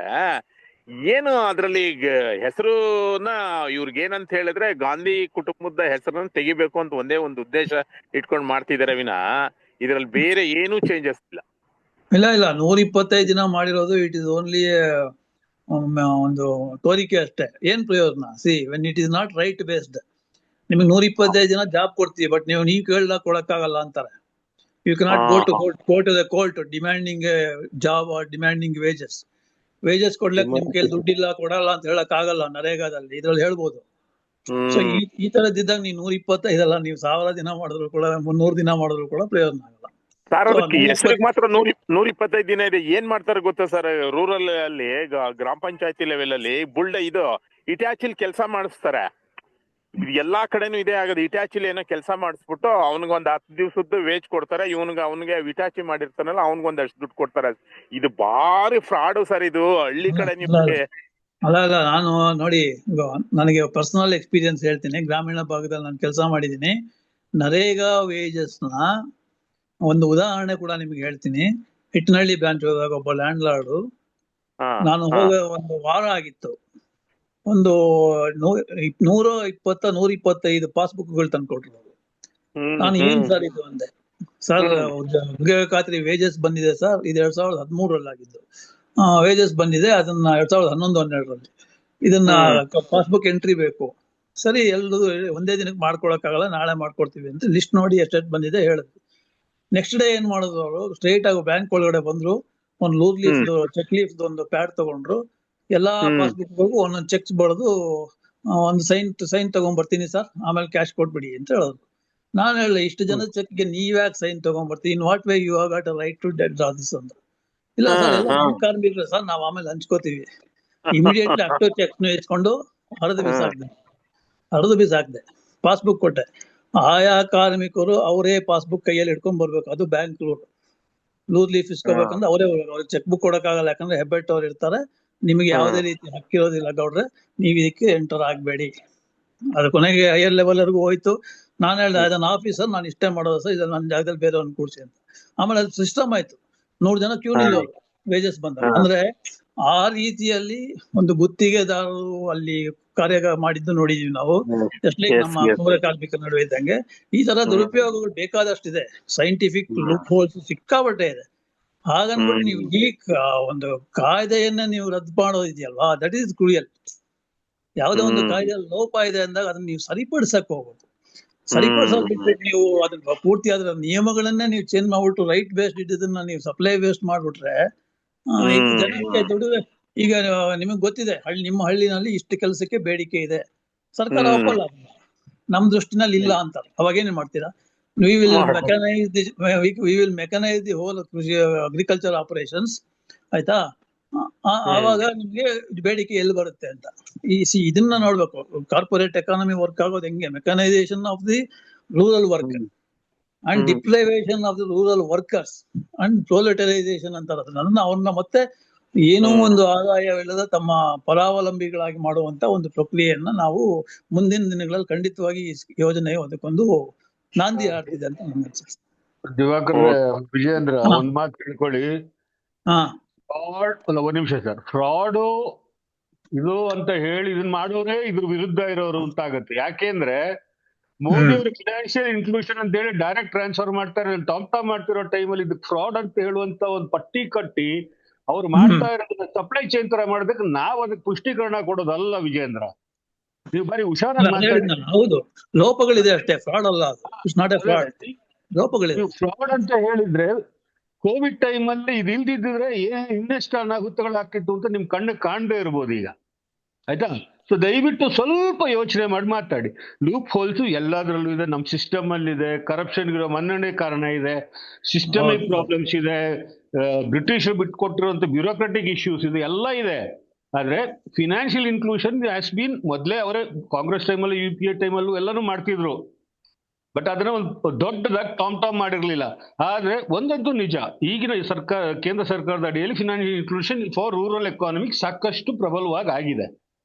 ಸೊ ಆ ಒಂದು ಇದನ್ನ ಇಟ್ಕೊಂಡು ನೀವು ಹಿಟಾಚಿ ತಂದು ಮಾಡ್ತಾರೆ ಅಂತಲ್ಲ, ದಯವಿಟ್ಟು ಮಾತಾಡ್ಬಿಡ್ರಿ, ಸ್ವಲ್ಪ ಅಷ್ಟೇ ಲೇವಡಿ ಮಾಡಿ ಸರ್. ಕಮಲ್ ಸರ್, ಏನ್ ಗೊತ್ತಾ, ಏನು ರೂರಲ್ ನರೇಗಾ ಇತ್ತು ಅದ್ರಲ್ಲಿ ಈ ಗುತ್ತಿಗೆದಾರರು ಏನ್ ಮಾಡ್ತಾರೆ, PDO ಗ್ರಾಮ ಪಂಚಾಯತಿ ಅಧ್ಯಕ್ಷರಿಗೆ ಇಷ್ಟು ಪರ್ಸೆಂಟೇಜ್ ಅಂತ 20 ದಿವಸ 100 ದಿವಸ ಕೆಲಸ ಕೊಡಿಸ್ತೀನಿ ಅಂತ ಹೇಳ್ತಾರೆ.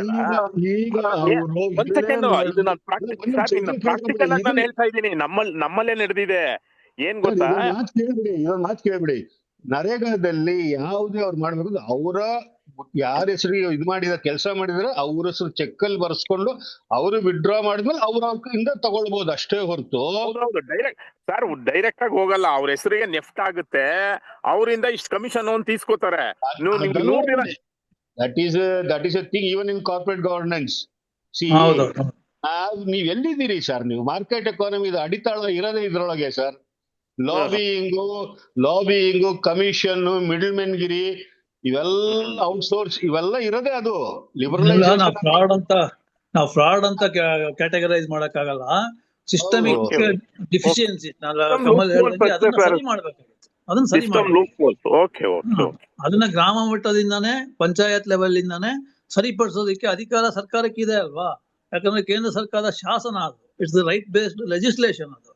ಸೊ ಅದು ಬಿಟ್ಬಿಟ್ಟು ನೀವು ಇಡೀ ಕಾಯ್ದೆಯಲ್ಲಿ ಬರೋ ಬೆನಿಫಿಟ್ಸ್ ನೀವು ಫಲಾನುಭವಿಗಳಿಗೆ ಬರೋ ಬೆನಿಫಿಟ್ಸ್ ನೀವು ಕಿತ್ತಾಕ್ ಬಿಡೋದಿದೆಯಲ್ವಾ? ಅದೇಂತ ಹೇಳಿದ್ರೆ ಸುಮ್ನೆ ಏನೋ ಒಂದ್ ತಪ್ಪು ನಡೀತಾ ಇದೆ ಅಂತ ನಾವು ಒಂದು ಅಪರಾಧ ಮಾಡೋದಂತ ಬುಲ್ಡೋಸ್ ಮಾಡೋದು, ಅದನ್ನೇ ಸೋನಿಯಾ ಗಾಂಧಿ ಹೇಳಿರೋದು. ಬಿಜೆಪಿ ಅವರು ಅದನ್ನೇ ಒಂದು ಅಸ್ತ್ರ ಮಾಡ್ಕೊಂಡದ್ದು, ಯಾವ್ದೋ ಅಸ್ತ್ರ ಮಾಡ್ಕೊಂಡಿದ್ದಾರೆ. ಹೌದು, ನಾವ್ ಅದಕ್ಕೆ ಬೀಳ್ಬಾರ್ದು. ಯಾಕಂದ್ರೆ ಸೋನಿಯಾ ಆರ್ಟಿಕಲ್ ಅಲ್ಲಿ ಅವ್ರು ಅದನ್ನೇ ಬರ್ದಿದ್ದಾರೆ. ಬುಲ್ಡೋಸ್ ಅಂತ ಯಾಕೆ ಬೆಳೆಸಿದ್ದಾರೆ ಅಂದ್ರೆ ಅದರಲ್ಲಿ ಲೋಪಗಳಿದೆ ಅಂತ ನಾವು ಒಪ್ಕೋತೀವಿ. ಆದ್ರೆ ಹಂಗನ್ಬಿಟ್ಟು ಇದೀ ಸ್ಕೀಮ್ ನ ನೀವು ಬುಲ್ಡೋಸ್ ಮಾಡೋದಿದೆ ಅಲ್ವಾ, ದಟ್ ಈಸ್ ಹೈಲಿ ರೆಟ್ರೋಗ್ರೇಡ್. ಅದು ಸಾಧ್ಯವೇ ಇಲ್ಲ, ಅದನ್ನ ನಾವು ಒಪ್ಲಿಕ್ಕೆ ಆಗೋದಿಲ್ಲ. ಫೇಕ್ ನ್ಯೂಸ್ ಇದೆ, ಡಿಸ್ಇನ್ಫಾರ್ಮೇಶನ್ ಇದೆ, ಮಿಸ್ಇನ್ಫಾರ್ಮೇಶನ್ ಇದೆ ಅಂತ ಹೇಳಿ freedom of speech and expression ಅದನ್ನ ಕಿತ್ತಾಕ್ಬೇಕಾ? ಮಾತಾಡಿಪ್ಪ ನೀವು. ಈಗ ನೋಡಿ, ವರದಕ್ಷಿಣೆ ಕಾಯ್ದೆ ಬಗ್ಗೆ ಕೂಡ ಅದೇ ಆರ್ಗ್ಯುಮೆಂಟ್ ಮಾಡ್ತಾರೆ. ಮಿಸ್ಯೂಸ್ ಜಾಸ್ತಿ ಆಗ್ತಾ ಇದೆ. ಸೊ ಮಹಿಳಾ ಸಂಘಟನೆಗಳನ್ನು ವಿರೋಧಿಸಿ ಸೆಕ್ಷನ್ 498A ಇಂದ ಬಹಳ ದುರುಪಯೋಗ ಆಗ್ತಾ ಇದೆ, ಹೆಚ್ಚಿನ ಮಹಿಳೆಯರು ಅದಕ್ಕೆ ಕಾರಣಗಳು ಕೊಡ್ತಾರೆ. ಹಂಗನ್ಬಿಟ್ಟು ನಾವು 498A ಅದು ಕಿತ್ತಾಕ್ಬೇಕು ಅಂತ ಕೂಡ ಒಂದು ಮೂವ್ಮೆಂಟ್ ನಡೀತಾ ಇದೆ ಈಗ ಡೆಲ್ಲಿನಲ್ಲಿ. ಆಯ್ತಾ? ಅದು ಕಾಯ್ದೆನೇ ತೆಗೆದುಬಿಡಿ ನೀವು ಅಂತ. ಯಾವತ್ತು ತೆಗಿತಾರೋ ಗೊತ್ತಿಲ್ಲ. ಸೊ ಎಲ್ಲದರೊಳಗೂ ಇದೆ. ಪೋಕ್ಸೋ ಕಾಯ್ದೆಯಲ್ಲೂ ಕೂಡ ಕೆಲವು ಕಡೆ ಎಲ್ಲೋ ಒಂದ್ ಕಡೆ ದುರುಪಯೋಗ ಆಗುತ್ತೆ. ದುರುಪಯೋಗವನ್ನ ನೀವು ಅಥವಾ ಒಂದು ದುರ್ಬಳಕೆಯನ್ನ ಗಮನದಲ್ಲಿ ಇಟ್ಕೊಂಡು ಇಡೀ ಯೋಜನೆಯನ್ನ ನೀವು ಒಂದು ರೆವಲ್ಯೂಷನರಿ ಸ್ಕೀಮ್ ನ ನೀವು ತೆಗೆದುಹಾಕೋದಿದೆ ಅಲ್ವಾ, ದಟ್ ಈಸ್ ಹೈಲಿ ಇನ್ಡಿಫೆನ್ಸಿಬಲ್. ಅದು ಸಾಧ್ಯವೇ ಇಲ್ಲ ಅದು. ಆಮೇಲೆ ನಾವು ಆ ಭಾಷೆ ಬಳಸಲೂಬಾರ್ದು. ಫ್ರಾಡ್ ಒಂದು ಲೋಪಗಳಿದೆ, ಅಷ್ಟು ಲೋಪಗಳಿದೆ ಒಪ್ಕೊಳ್ಳೋಣ. ಅಲ್ಲ, significance of the two loss passed in the parliament, one is NREGA and another is RTI. ಅದೇ ಹೇಳಿದ್ದು ಅರುಣಾರಾಯ್, ಅದನ್ನೇ ಹೇಳಿದ್ದಾರೆ. RTI ಕಾಯ್ದೆಯನ್ನ ದುರ್ಬಲಗೊಳಿಸಿದ್ದಾಯ್ತು. ಆಯ್ತಾ? ಈಗ ಈ ಕಾಯ್ದೆಯನ್ನ ನೀವು ಆಲ್ಮೋಸ್ಟ್ ಸಾಯಿಸ್ಬಿಟ್ಟಿದ್ರಿ. ಸೊ ನಿಮ್ಗೆ ಇನ್ಫಾರ್ಮೇಶನ್ ಕೊಡಿ ಅಂತ ಕೇಳೋ ಒಂದು ಹಕ್ಕು ಕೂಡ ಈಗ ಇದೆ. But it's not working. 7 ವರ್ಷ ಆದ್ಮೇಲೆ CEC ಅಪಾಯಿಂಟ್ ಮಾಡಿದ್ದಾರೆ ಕೇಂದ್ರ ಸರ್ಕಾರದವರು. ಈ ಕಡೆ ಮಾಹಿತಿ ಹಕ್ಕು ಇಲ್ಲ ನಿಮ್ಗೆ, ಈ ಕಡೆ ಉದ್ಯೋಗದ ಹಕ್ಕು ಇಲ್ಲ, ಆಹಾರದ ಹಕ್ಕು ಯಾವತ್ತು ಕಿತ್ಕೋತಾರೋ ಗೊತ್ತಿಲ್ಲ. ಈ ಸಮಸ್ಯೆ ಇದೆ. ದಿವಾಕರ್, ನೀವು ಅದ್ರ ಇನ್ನೆಲ್ಲ ಹೇಳಿದ್ರಿ, ಪರವಾಗಿಲ್ಲ. ಈಗ ಕೋಟೆನಲ್ಲಿ ಒಬ್ರು ಆಡಿಯಲ್ಲಿ ಸಾಯ್ತಾರೆ ಹಸುವಿನಿಂದ, ಅದು ಏನೋ ಇದು ಸುಪ್ರೀಂ ಕೋರ್ಟ್ಗೆ ಹೋಗುತ್ತೆ. ಯಾವಾಗ ಒಬ್ಬ ಹಸುವಿನಿಂದ ಸಾಯ್ತಾನ ಅವತ್ತು ಕಾನೂನು ಇದು ಸಂವಿಧಾನ ಮುರಿದು ಬಿತ್ತು ಅಂತ. ಅದಕ್ಕೆ ಅದು ಹೌದು. ಬೇರೆಯವ್ರು ಕಾಮೆಂಟ್ ಮಾಡಿ, ಅದನ್ನ ಅಭಿಪ್ರಾಯಗಳು ಹೇಳಿ. ರತಿರಾವ್, ಯು ಕ್ಯಾನ್ ಕಾಮೆಂಟ್. ನಮ್ಮ ಡಿಸ್ಕಷನ್ ಸಪ್ಲೈ ಇದಾಗಿ ಕಾರ್ಪೊರೇಟೈಸ್ ಆಗ್ತಾ ಇರುವಂತ ಅಂಡ್ ಪೊಲಿಟಿಸೈಸೇಷನ್ ಆಗ್ತಾ ಇರೋದ್ರ ಬಗ್ಗೆ ಇರ್ಲಿ, ಹೆಸರು ಇರ್ಲಿ ಅಲ್ಲಿ ಆ ಕಡೆಗೆ.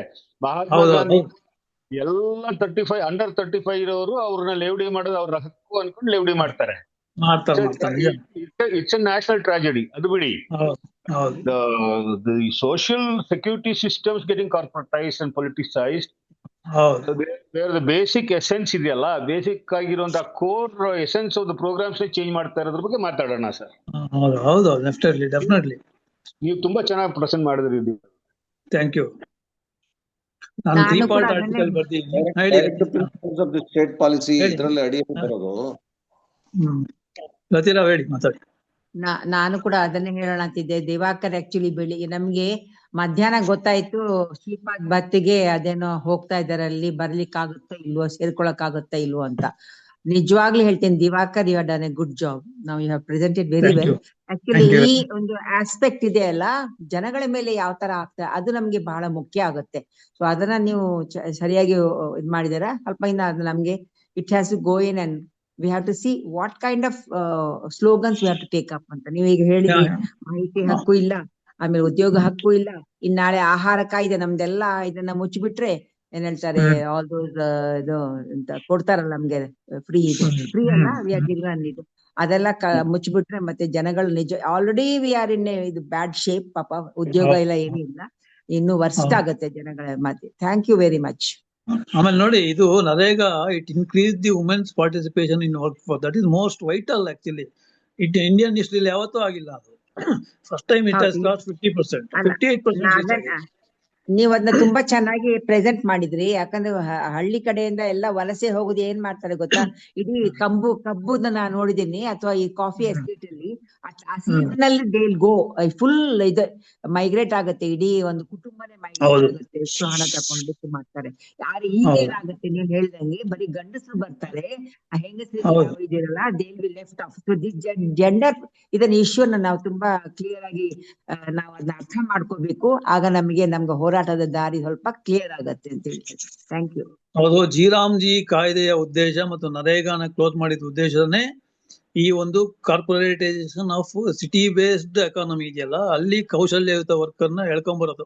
ಅದು ಗ್ರಾಮೀಣ ಪ್ರದೇಶದಲ್ಲೇ ಸಿಗೋದು. Naturally they will bring more women, because ಮಾಮೂಲಿ ಅದು ಆರ್ಗ್ಯುಮೆಂಟ್ಸ್ ಇದೆಯಲ್ಲ, ಆತರ ಒಂದು ಲಗ್ಗದ ಕೂಲಿ ಇರ್ಬೋದು. ಗ್ರಾಮೀಣ ಪ್ರದೇಶಗಳ ಮಹಿಳೆಯರು ಮತ್ತೆ ಅದೇ ಒಂದು ಕೌಟುಂಬಿಕ ಜೀವನದಲ್ಲೇ ಮುಂದುವರಿಬೇಕಂತ ಒಂದು ಅಪಾಯ ಇದೆ. ಇದನ್ನ ನಾವು ವುಮೆನ್ಸ್ ಆಂಗಲ್ ಇಂದಾನು ರತಿರಾವ್ ನಾವು ನೋಡ್ಬೇಕಾಗತ್ತೆ. ಅದ್ರ ಮಾಡೋಣ, ಬೇರೆ ರೀತಿ ವಿಶ್ಲೇಷಣೆಗಳು ಬರ್ಬೋದು. ಅರುಣಾ ರಾಯ್ ಅಥವಾ ಅರುಂಧತಿ ರಾಯ್ ಯಾರನ್ನ ಬರೆದ್ರೆ ಅದ್ರ ಬಗ್ಗೆ ಬರೀತಾರೆ. And how women's movement is looking at it from a feminist angle, women workers. ಅಲ್ಲ ಸರ್, ಅನ್ಫಾರ್ಚುನೇಟ್ಲಿ ಇನ್ನೊಂದು ಅಂದ್ರೆ our supreme court is not dependable at all. ಹೌದು, ನಿಜಾನೇ.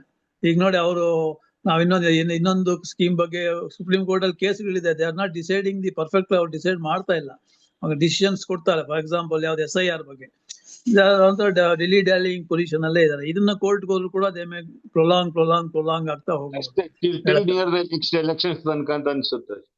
ಅದೇ ನಿಜಾನೆ. ನಮ್ಗೆ ನ್ಯಾಯಾಂಗದ ಫೇಲ್ಯೂರ್ ಇರಲ್ಲ ನಮ್ಮ ಪ್ರಮುಖವಾಗಿ ಕಾಣೋದು ಆಕ್ಚುಲಿ. ಈಗ SIR ಬಗ್ಗೆ ಒಂದು ಅಲ್ಟಿಮೇಟ್ ಡಿಸಿಷನ್ ಕೊಟ್ಬಿಟ್ಟಿದ್ರೆ ಇಷ್ಟೊತ್ತಿಗೆ ಸ್ಟಾಪ್ ಆಗ್ಬಿಡ್ತಾ ಇತ್ತು. Constitutional validity of the process ಅನ್ನೇ ಅವರು ಡಿಸೈಡ್ ಮಾಡ್ತಿಲ್ಲ ಅಂದಾಗ ಅದೇ ನೋಡಿ ಅಲ್ವಾ. ಸೊ ಈ ಒಂದು ಅಪಾಯಗಳು ನಮ್ಗೆ ಬಹಳ ಮುಖ್ಯವಾಗಿದೆ. ಅಂಡ್ ನಾವು ದೇರ್ ಇಸ್ ಒಂದು ಕೋಆರ್ಡಿನೇಟೆಡ್ ಹೋರಾಟ ಬೇಕಾಗತ್ತೆ ಇಂಡಿಯಾಗೆ. ನನಗೆ ಇದು ಬಿಯಾಂಡ್ ದಿಸ್ ಸಬ್ಜೆಕ್ಟ್ ನಾನು ಹೇಳೋದು ಅಂತ ಹೇಳಿದ್ರೆ, ಒಂದು coordinated struggle for all rights of the normal population. ಅಂದ್ರೆ ಬಡ ಜನರಿಗಾಗ್ಬೋದು, ಅಥವಾ ಕಾರ್ಮಿಕರಿಗಾಗ್ಬೋದು, ಮಹಿಳೆಯರಿಗಾಗ್ಬೋದು. ಅದು ಹೆಂಗಿರ್ಬೇಕು ಅಂತ ಹೇಳಿದ್ರೆ, ನನ್ನ ನಾಟಕ ರಘುನಂದನ್ ಮೊನ್ನೆ ಒಂದು ಎಕ್ಸಾಂಪಲ್ ಹೇಳಿದ್ರು. ಈಗ ಫಾರ್ ಎಕ್ಸಾಂಪಲ್ ರೈತರ ಸಂಘಟನೆ ಹೋರಾಟ ನಡೆಸ್ತಾ ಇದೆ. ರೈತ ಸಂಘಟನೆಯ ಹೋರಾಟಕ್ಕೆ ಸರ್ಕಾರಗಳು ಸ್ಪಂದಿಸಲಿಲ್ಲ ಅಂದ್ರೆ railway union will decide not to transport any agricultural product. That is enough for the government to come down. So ಆ ಕೋಆರ್ಡಿನೇಷನ್ ನಮ್ಗೆ ಬೇಕು. ಒಂದೊಂದು ಯೂನಿಯನ್ ಪರಸ್ಪರವಾಗಿ ಅದಕ್ಕೆ ಕೋಆರ್ಡಿನೇಟ್ ಮಾಡಬೇಕು. ದಟ್ ಮೇ ಬಿ ಒಂದು ಯುಟೋಪಿಯನ್ ಅನ್ಸುತ್ತೆ ಈಗಿನ ಇದರಲ್ಲಿ, but it is possible. That is ಆ ರೀತಿಯಲ್ಲಿ ಇರುವಂತ ನಾಗರಿಕ ಸಿವಿಲ್ ರೈಟ್ಸ್ ಆಗಿರುವಂತ ಕೋಆರ್ಡಿನೇಟ್ ಎಫರ್ಟ್ ಈಗ ಬೇಕಾಗಿರೋದು. ಬೇಕಾಗಿರೋದು. ಹೌದೌದು ಹೌದು. ಈಗ ನಾಳೆ ನೀವು ಚಾಮುಂಡಿ ಮಾಡ್ತಿದ್ದೀರಲ್ವಾ, ಆ type see all organisation should join together to protect environment, ecology, economy, rural economy, job, food. How many challenges we have got. ನನಗೆ ನಿಜವಾಗ್ಲೂ ಆಶ್ಚರ್ಯ ಆಗುತ್ತೆ ಹೌ ಟು ಫೇಸ್ ಇಟ್ ಅನ್ನೋದು. ಬಟ್ ಸ್ಟಿಲ್ ನನಗೆ ಆಶ್ಚರ್ಯ ಆಗ್ತದೆ ಪೊಲಿಟಿಕಲ್ ಸಿಸ್ಟಮ್ ಪ್ಯಾರಾಲಿಸಿಸ್. ಇಷ್ಟೊಂದು challenges ಇದೆ. There is judicial paralysis, political system paralysis, and the entire civic social ಏನಂತ ಹೇಳೋಣ, ಪ್ರೊಟೆಸ್ಟ್ ಮೂವ್ಮೆಂಟ್ ಆಗ್ಲಿ, ಪೀಪಲ್ಸ್ ಮೂವ್ಮೆಂಟ್ ಎಲ್ಲಾನು ಕೂಡ ಥ್ರೆಟ್ ಮಾಡಿ ಫಿಯರ್ ಒಳಗೆ ಹಾಕಿದ್ದಾರೆ. ಹೌದೌದು. ಅದೇ ಅದು ಸಿಸ್ಟಮ್ಯಾಟಿಕ್ ಆಗಿ ಮಾಡ್ತಿದ್ದಾರೆ ನೋಡಿ. ಬಿಹಾರ್ ಎಲೆಕ್ಷನ್ಸ್ ಆದ ತಕ್ಷಣ you see how new laws are coming one by one ಬರ್ತಾ ಇದೆ. ಕಾರ್ಮಿಕ ಸಮಿತಿ ಆಯ್ತು, ಇದಾಯ್ತು. That has given them a strength, Bihar elections, ಯಾಕಂದ್ರೆ ವಿ ಕ್ಯಾನ್ ವಿನ್ ಅಂತ. So they are going to do anything they want. So ಅದರೊಳಗೆ NREGA ಕೂಡ ಒಂದು ಬಹಳ ವಿಷಾದಕರ ಒಂದು ಇದಂದ್ರೆ ಬೆಳವಣಿಗೆನ NREGA ಅಂತ್ಯ ಆಗಿತ್ತು. ಯಾಕಂದ್ರೆ ಅದು ನಮ್ಗೆ ಗ್ರಾಮೀಣ ಬದುಕು ನಾವು ನೋಡಿದೀವಿ, ಬ್ಯಾಂಕ್ಸ್ ಅಲ್ಲಿ ವರ್ಕ್ ಮಾಡಿವಿನೋ, ಇವನ್ 80s ಇಂದಾನು ನೋಡಿದೀವಿ ಹೌ ಡಿಫಿಕಲ್ಟ್ ಇಟ್ ಈಸ್ ಅನ್ನೋದು, and how sincere they are ಇದ್ರೊಳಗಂತ. But we have to face it. ಬೇರೆ ಯಾರು ಮಾತಾಡೋದಾದ್ರೆ ಮಾತಾಡಿ. 8 ಗಂಟೆ. Autocratism is live and thriving in India. How to fight it is our challenge. ಯಾರಾದ್ರೂ supreme ಕೋರ್ಟಿಗೆ ಹೋಗ್ತಾ ಇದಾರ ಸರ್ ಅಪೀಲ್? ಹೋಗಿದ್ದಾರೆ ಅಂತ ಕೇಳಿ, ಬಟ್ ಎಕ್ಸಾಕ್ಟ್ ಆಗಿ ಗೊತ್ತಿಲ್ಲ ಮೇಡಮ್. ಮೋಸ್ಟ್ಲಿ ಪ್ರಶಾಂತ್ ಭೂಷಣ್ ಒಂದು ಅವ್ರ ಗ್ರೂಪ್ ಇದೆ ಅಲ್ವಾ, ಅವ್ರು ಮೋಸ್ಟ್ಲಿ ಒಂದು ಪೆಟಿಷನ್ ಫೈಲ್ ಮಾಡಿದೆ. ಆಮೇಲೆ NREGA ಪರವಾಗಿ ಹೋರಾಟ ಮಾಡುವಂತ ಸಂಘಟನೆಗಳು ತುಂಬಾ ಇದೆ. ಮಹಿಳಾ ಸಂಘಟನೆಗಳೇ ಜಾಸ್ತಿ ಇದಾವೆ. ನಿನ್ನೆ ಕೂಡ ಒಂದು ಡೆಲ್ಲಿನಲ್ಲಿ ಜಂತರ್ ಮಂತರ್ ಪ್ರತಿಭಟನೆ ಮಾಡಿದ್ದಾರೆ. ಅವರು ನ್ಯಾಯಾಲಯಕ್ಕೆ ಅರ್ಜಿ ಸಲ್ಲಿಸಿದ್ದಾರೆ, ಈ ಜಿ ಸ್ಕೀಮ್ ನ ನೀವು ರದ್ದುಪಡಿಸಬೇಕು ಅಂತ. ಅದನ್ನ ಎಷ್ಟು ಮಟ್ಟಿಗೆ ತ್ವರಿತವಾಗಿ ನ್ಯಾಯಾಲಯಗಳು ತಗೊಳುತ್ತವೆ ಅಂತ ಅದು ಮುಖ್ಯ ಆಗತ್ತೆ ನಮ್ಗೆ. ಅದು ವಿಳಂಬ ಆಗ್ತಾ ಹೋದಷ್ಟು ಈ ಸ್ಕೀಮ್ ಜಾರಿ ಆಗ್ತಾ, ಯಾಕಂದ್ರೆ ಇದು ರಾಷ್ಟ್ರಪತಿ ಅಂಕಿತ ಸಿಕ್ಬಿಟ್ಟಿದೆ ಅಲ್ವಾ, they can implement it. Next year ಇಂದ ನಿಮ್ಗೆ it will not, NREGA will not work actually. ರೈತ ಸಂಘದ ಪ್ರತಿಕ್ರಿಯೆ ಹೆಂಗಿದೆಯೋ ಇದಕ್ಕೆ? ನನ್ಕನ್ಸಲ್ ರೈತರು, ಸ್ವಲ್ಪ ದೊಡ್ಡ ರೈತರು ಇದಕ್ಕೆ ವಿರೋಧ ಇದ್ದಾರೆ ಸರ್, ನರೇಗಾ ಬಗ್ಗೆ. ಯಾಕಂದ್ರೆ ಅವ್ರಿಗೆ ಕಡಿಮೆ ಕೂಲಿಗೆ ಜನ ಸಿಗ್ತಾ ಇಲ್ಲ, ಎಲ್ಲ ನರೇಗಾ ಹೋಗ್ತಾ ಇರೋದ್ರಿಂದ ಅವ್ರಿಗೆ ಅದೊಂದು ತೊಂದರೆ ಇದೆ. ಹಂಗಾಗಿ ರೈತ ಸಂಘದ್ದು, ಯಾಕಂದ್ರೆ ರಾಷ್ಟ್ರವ್ಯಾಪ್ತಿ ಸಂಘಟನೆ ಅಂದ್ರೆ ರೈತ ಸಂಘದ್ದು, ಅದ್ರದ್ದು ಬೆಂಬಲ ಅಥವಾ ಅದ್ರ ಪ್ರತಿಕ್ರಿಯೆ ಹೇಗಿದೆ ಅಂತ ಗೊತ್ತಾಗ್ತಿಲ್ಲ. ಮೇಡಮ್, ರೈತ ಸಂಘ ಒಂದು ಹೈಲಿ ಡಿಸ್ಯುನೈಟೆಡ್ ಒಂದು ಐಡಿಯಾಲಜಿಕಲ್ ಫೌಂಡೇಶನ್ ಇರುವಂತ, ಶರತ್ ಜೋಶಿ ಬಿಟ್ಮೇಲೆ ಯಾರೋ ಒಂದು ಐಡಿಯಾಲಜಿಕಲ್ ಫೌಂಡೇಶನ್ ಇರುವಂತ ರೈತ ಸಂಘ ಇಲ್ಲ.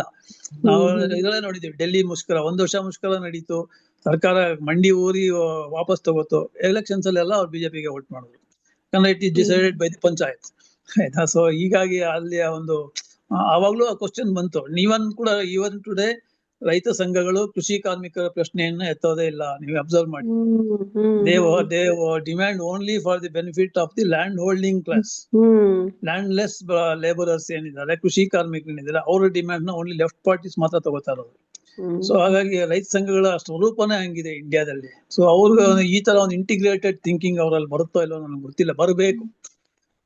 ಕಾರ್ಮಿಕ ಸಂಘಟನೆ ಮತ್ತೆ ದಲಿತ ಸಂಘಟನೆ, ಮಹಿಳಾ ಸಂಘಟನೆ, ಇವ್ರು 3 ಜನ ಒಟ್ಟಾದ್ರೆ ಅದೇ ಸಾಕು ನಮ್ಗೆ. ಎಂಟೈರ್ ನೇಷನ್ ಅಲ್ಲಿ ನಿಮ್ಗೆ ದಲಿತ ಸಂಘಟನೆಗಳು, ಅಹಿಂದ ಅಂತ ಹೇಳ್ತಾರಲ್ಲ, ಅಹಿಂದ ಗುಂಪುಗಳು, ಅಂದ್ರೆ environmental groups are very large ಆಗಿ ನೋಡಕ್ ಹೋದ್ರೆ. ನಮ್ಗೆ ಕಣ್ಣಿಗೆ ಕಾಣೋದಿಲ್ಲ ಅದು, ಬಟ್ ತುಂಬಾ ದೊಡ್ಡದಿದೆ ಅದು. ಆತರ ಒಂದು ಇಂಟೆಲೆಕ್ಚುಯಲ್ಸ್, ಸಿವಿಲ್ ಸೊಸೈಟಿ ಇಂಟೆಲೆಕ್ಚುಯಲ್ಸ್ ಇದ್ದಾರೆ, ಎಕಾನಮಿಸ್ಟ್ ಇದ್ದಾರೆ, ಅರುಣ್ ಬ್ಯಾನರ್ಜಿ ಇದ್ದಾರೆ, ನಮ್ಮ ಜೀನ್ ಡ್ರೀಸ್ ಇದ್ದಾರೆ. ಅಂತವ್ರನ್ನ ನಾವು ಮುಂದಿಟ್ಕೊಂಡು ಇದರೊಂದು ಒಳ ಅಂಶಗಳನ್ನ ತೆಗೆದು ಹೊರಗಡೆ ಹಾಕ್ಬೇಕು, ಜನಕ್ಕೆ ಅದನ್ನ ಮನದಟ್ಟು ಮಾಡ್ತಾ ಹೋಗ್ಬೇಕು. I think at least some booklet should come out about this scheme. ಅದ್ ನೋಡ್ಬೇಕು ಯಾರು ಮಾಡ್ತಾರೆ. ಬಾಬು ಮ್ಯಾಥ್ಯೂ ಹತ್ರ ಮಾತಾಡ್ತೀನಿ ನಾನು, ಫಾರ್ ವಿಲ್ ಅಂತ ನೋಡ್ತೀನಿ ನಾನು. ಆಮೇಲೆ ಬಾಬು ಮ್ಯಾಥ್ಯೂ ಹಸ್ ಬೀನ್, ನನಗೆ ಇನ್ಫಾರ್ಮಲ್ ನ್ಯೂಸ್ ಬಂದಿದ್ದ ಪ್ರಕಾರ AITUC ಸ್ಟೇಟ್ ಪ್ರೆಸಿಡೆಂಟ್ ಆಗಿ ಅವ್ರನ್ನ ಎಲೆಕ್ಟ್ ಮಾಡಿದ್ದಾರೆ. That is A positive measure. So ಅವರು ಒಂದ್ ಸ್ವಲ್ಪ ಚೇಂಜ್ ಮಾಡ್ಬೋದು, ಅಪ್ರೋಚ್ ಚೇಂಜ್ ಮಾಡ್ಬೋದು, ನೋಡುವ ಹೇಗಾಗುತ್ತೆ. Diwakar, farmers are reactionaries, Dalits are ignorant, Dalit movement is ignorant. ಈ ವಿಚಾರದ ಬಗ್ಗೆ ಹೇಳಿ Goswami. farmers reactionaries, but Dalit movement ignorant about this. Dalit movement ಈ ಬಗ್ಗೆ ಎಲ್ಲ ಯೋಚನೆ ಮಾಡ್ಬೇಕಲ್ವಾ? ಇಲ್ಲ, ಇಗ್ನೋರೆಂಟ್ ಅಂತ ಹೇಳೋ ಕಾಲ ಮುಗೀತು sir. There is a lot of exposure, there is a lot of mobility, but along with lot of issues still remaining. ಅದು ರಿಯಾಲಿಟಿನ ತಗೊಳ್ಳೋಣ. ನಾವು ಇದು ಇಗ್ನೋರೆಂಟ್ ಅಂತ ಹೇಳುವಂಥದ್ದು ನಮ್ಮ ಒಂದು ಒಂದು ಒಂದು ಯೂಶುವಲ್ ಏನಂತ ಹೇಳೋಣ ಇದಾಗ್ಬಿಡುತ್ತೆ ಅದು. ಅದರಿಂದ ಮೂವ್ ಔಟ್ ಆಗುವಂತ ಸಮಯ ಬಂದು. ಬಟ್ ದಿವಾಕರ್, ನನಗೊಂದು ಪ್ರಶ್ನೆ, ಯಾವಾಗ ಮನ್ರೇಗಾನ ಬಿಟ್ಟು ಜನರು ರಾಮ್ಜಿ ಇದಕ್ಕೆ ಹೋಗೋದು ಆ ಕಾಲಘಟ್ಟ ಇದೆಯಲ್ಲ, ಆ ಪೀರಿಯಡ್ ಅಲ್ಲಿ they will feel the pinch of it. That is when we have to strike ಅಂತ ಅನ್ಸುತ್ತೆ. Just like Agniveer. ಅದೇ ತರ ಆ ಟೈಮಲ್ಲಿ ಹೊಡಿಬೇಕು, ಹೊಡೆದ್ರೆ ಗೊತ್ತಾಗುತ್ತೆ. Because when they feel it in their houses and in their pockets, that is when they will be ಆಗಿರೋ ಇಮೋಷನ್ ನಾವು ಕ್ರೋಢೀಕರಿಸ್ಕೋಬೇಕಾಗುತ್ತೆ. ಕ್ರಂಚ್ ಪಾಯಿಂಟ್ ಅಂತಾರಲ್ಲ, ಆ ಕ್ರಂಚ್ ಪಾಯಿಂಟ್ ನ ಕ್ಯಾಚ್ ಮಾಡ್ಬೇಕಾಗುತ್ತೆ. ದಟ್ ಶುಡ್ ಬಿ, ಅದು ಕರೆಕ್ಟ್. ಅದು what you said. Yeah, thank you. ಯಾವುದೇ ಈ ಮಗೇಶ್ ಕೈ ಎತ್ತಿದ್ದಾರೆ ಇವಾಗ. ಮಗೇಶ್ ಕೈ ಎತ್ತಿದ್ದಾರೆ. ಮಗೇಶ್ ಮಾತಾಡಿ. ಸರ್ ನಮಸ್ತೆ. ತುಂಬಾ ಪ್ರೆಸೆಂಟೇಶನ್ ಚೆನ್ನಾಗಿತ್ತು. ಯಾಕಂದ್ರೆ ಅರ್ಬನೈಸೇಷನ್ ಬಗ್ಗೆ ಇದಕ್ಕೂ ಇರೋ, ಈ ಕಾಯ್ದೆಗೂ ಇರೋ ಒಂದು ಕನೆಕ್ಟಿವಿಟಿ ಹೇಳಿದ್ರಲ್ಲ, ಅದು ತುಂಬಾ ಬೇಕಾದದ್ದು. ಮತ್ತೆ ಒಂದು ಕಾಯ್ದೆ ಬೀರಬಹುದಾದ ಪರಿಣಾಮ ಮತ್ತೆ ಸೊಸೈಟಲ್ ಸ್ಟ್ರಕ್ಚರ್ ಹೆಂಗೆ ಚೇಂಜ್ ಮಾಡುತ್ತೆ ಅನ್ನೋದ್ರ ಬಗ್ಗೆ ನೀವು ಪೇಟ್ರಿಯಾರ್ಕಿ ಇಶ್ಯೂಸ್ ಇಟ್ಕೊಂಡು, ಮತ್ತೆ ಅದಕ್ಕಿಂತ ಹೆಚ್ಚಾಗಿ ಒಂದು ಚೀಪ್ ಲೇಬರ್ ಅನ್ನೋದನ್ನ ಇಂಡಸ್ಟ್ರಿಯಲಿಸ್ಟ್ಗೆ ಬೇಕಾದ ಒಂದು ಅಂದ್ರೆ ಅರ್ಬನೈಸೇಷನ್ ಗುಡ್ ಅರ್ಬನೈಸೇಷನ್ ಅಲ್ಲ, ಈಗ ಬ್ಯಾಡ್ ಅರ್ಬನೈಸೇಷನ್ ಅಂದ್ರೆ ಪೂರ್ತಿ ಒಂದು ಮಾಫಿಯಾ ತರ ಅರ್ಬನೈಸೇಷನ್ ಆಗ್ತಾ ಇರೋದು. ಅಂದ್ರೆ ದಿಕ್ಕು ಇಲ್ಲದೆ ಅನ್ನೋ ತರ. ಅದನ್ನ ನೀವು ತುಂಬಾ ಚೆನ್ನಾಗಿ ಹೇಳಿದ್ರಿ. ಅದೇ ಒತ್ತು ಕೊಡ್ಬೇಕಾದ ಪಾಯಿಂಟ್ ಇದ್ರಲ್ಲಿ. ಅಂದ್ರೆ ಒಂದು ಕಾಯ್ದೆ ಅನ್ನೋದು ಒಂದು ಸೊಸೈಟಲ್ ಆಗಿ ಇರೋ ಒಂದು ಈ ಬ್ಯಾಕ್ ಗ್ರೌಂಡ್ ಅನ್ನ ತುಂಬಾ ಚೆನ್ನಾಗಿ ಹೇಳಿದ್ರಿ. ಇನ್ನೊಂದು ಈ ಕಾಯ್ದೆ ಬಗ್ಗೆ ಹೇಳೋದಾದ್ರೆ, ನಮ್ಮ ರೀಜನ್ ಅನ್ನ, ನಮ್ಮ ಪರ್ಸನಲ್ ಎಕ್ಸ್ಪೀರಿಯನ್ಸ್ ಗಿಂತ ಹೆಚ್ಚಾಗಿ ಒಂದು ಹೋಲಿಸ್ಟಿಕ್ ಆಗಿ, ಮತ್ತೆ ಫಾರ್ ಎಕ್ಸಾಂಪಲ್ ಧಾರವಾಡದಲ್ಲಿ ಸಕ್ಸಸ್ ಆಗಿರೋದು, ಅಥವಾ ನಮ್ಮ ಗುಲ್ಬರ್ಗಾದಲ್ಲಿ ಆ ಕಡೆ ಏನು ರೂರಲ್ ಏರಿಯಾ ಇದೆ, ಆ ಎಕ್ಸ್ಪೀರಿಯನ್ಸ್ ಇಟ್ಕೊಂಡ್ರೆ ನಾವು ಒಂದ್ ಸ್ವಲ್ಪ ರೈಟ್ ಆನ್ಸರ್ಗೆ ಬರ್ತೀವಿ ಈ ವಿಚಾರದಲ್ಲಿ. ಕೂಲಿ, ಯಾಕಂದ್ರೆ ನಾನು ಅದೇ ರೀಜನ್ ಅಲ್ಲಿ ಇದ್ದವನು, ಬಳ್ಳಾರಿ ಈ ಕಡೆ ಎಲ್ಲ. ಕೂಲಿ ಇವತ್ತು ಅಲ್ಲಿ ಏನು ಜಾಸ್ತಿ ಏನಿಲ್ಲ, ಕಮ್ಮಿನೇ ಇದೆ, ಹಾಗಾಗಿ ವಲಸೆ ಇರೋದು. ಅದು ನಿಮ್ಮ ಆರ್ಗ್ಯುಮೆಂಟ್ಗೆ ತುಂಬಾ ಸಪೋರ್ಟಿವ್ ಆಗಿದೆ. ಅದು ಇಂಪಾರ್ಟೆಂಟ್ ಅಂತ ಅನಿಸ್ತು. ನಿಜ. ನೀವು ಬ್ಯಾಂಗ್ಳೂರ್ನಲ್ಲಿ ಓಲಾ ಡ್ರೈವರ್ಸ್ ನೋಡಿ sir, Ola and Uber drivers majority of them north ಕರ್ನಾಟಕದಲ್ಲೇ ಇರೋದು ಅಥವಾ ಬಿಹಾರದವ್ರು ಇರ್ತಾರೆ. ಸೊ ನಾನು ಸುಮಾರು ಜನ ಮಾತಾಡ್ಸಿದ್ದೀನಿ ಕೂಡ, ಎಲ್ಲ ಉತ್ತರ ಕರ್ನಾಟಕದ ಜನ ಬರ್ತಾರೆ. ಅವ್ರನ್ನ ಕೇಳ್ತೀನಿ, ಯಾಕೆ ನೀವು ಅಲ್ಲಿಂದ ಬಂದು ಇಲ್ಲಿ ಡ್ರೈವಿಂಗ್ ಕೆಲಸ ಮಾಡ್ತೀರ? ಅಲ್ಲೇನು ಜಾಬ್ ಸಿಗಲ್ಲ ಸರ್, 1-2 ಫ್ಯಾಕ್ಟ್ರಿ ಇರುತ್ತೆ ಅಲ್ಲಿ ಅಂತ. ಸೊ ಮ್ಯಾನುಫ್ಯಾಕ್ಚರಿಂಗ್ ಇಂಡಸ್ಟ್ರೀಸ್ ಇಲ್ವಲ್ಲ. ಸೊ ಮ್ಯಾನುಫ್ಯಾಕ್ಚರಿಂಗ್ ಇಂಡಸ್ಟ್ರಿ ಎಲ್ಲಿ ಸತ್ತೋಗುತ್ತೋ ಆ ಎಕಾನಮಿ ಎಲ್ಲ ಹಿಂಗೆ ಆಗೋದು. ಇಂಡಿಯಾ ಇದು ಒಂದು ಬ್ರೈಟ್ ಎಕ್ಸಾಂಪಲ್ ಅದ. ಇವತ್ತಿಗೂ ಕೂಡ ಅದು ಇನ್ಕ್ರೀಸ್ ಆಗ್ತಾ ಇಲ್ಲ. ಮುಂದೆ ನೋಡ್ಬೇಕು ಯಾವ ರೀತಿ ಮಾಡ್ತಾರೆ. ದಿವಾಕರ್, ಅಲ್ಲಿ ನಂದಿನಿ ಮೇಡಮ್ ಇದಾರೆ, ಅವರು ಮಾತಾಡಿದ್ರೆ ಒಳ್ಳೇದು. ಓಕೆ, ಮಾತಾಡಿ ಮೇಡಮ್. ನಂದಿನಿ ಮೇಡಮ್ ನಮಸ್ಕಾರ ಸರ್. ಹೇಳಿ. ಈಗ ಮನ್ರೇಗಾದು ವಾಸ್ತವ ಏನಂದ್ರೆ, ಆಕ್ಚುಲಿ ಅದು ಅಕ್ಷರಶಃ ಕಾರ್ಯಕ್ರಮ ಬೇರೆ ಯೋಚನೆಗಳ ತರ.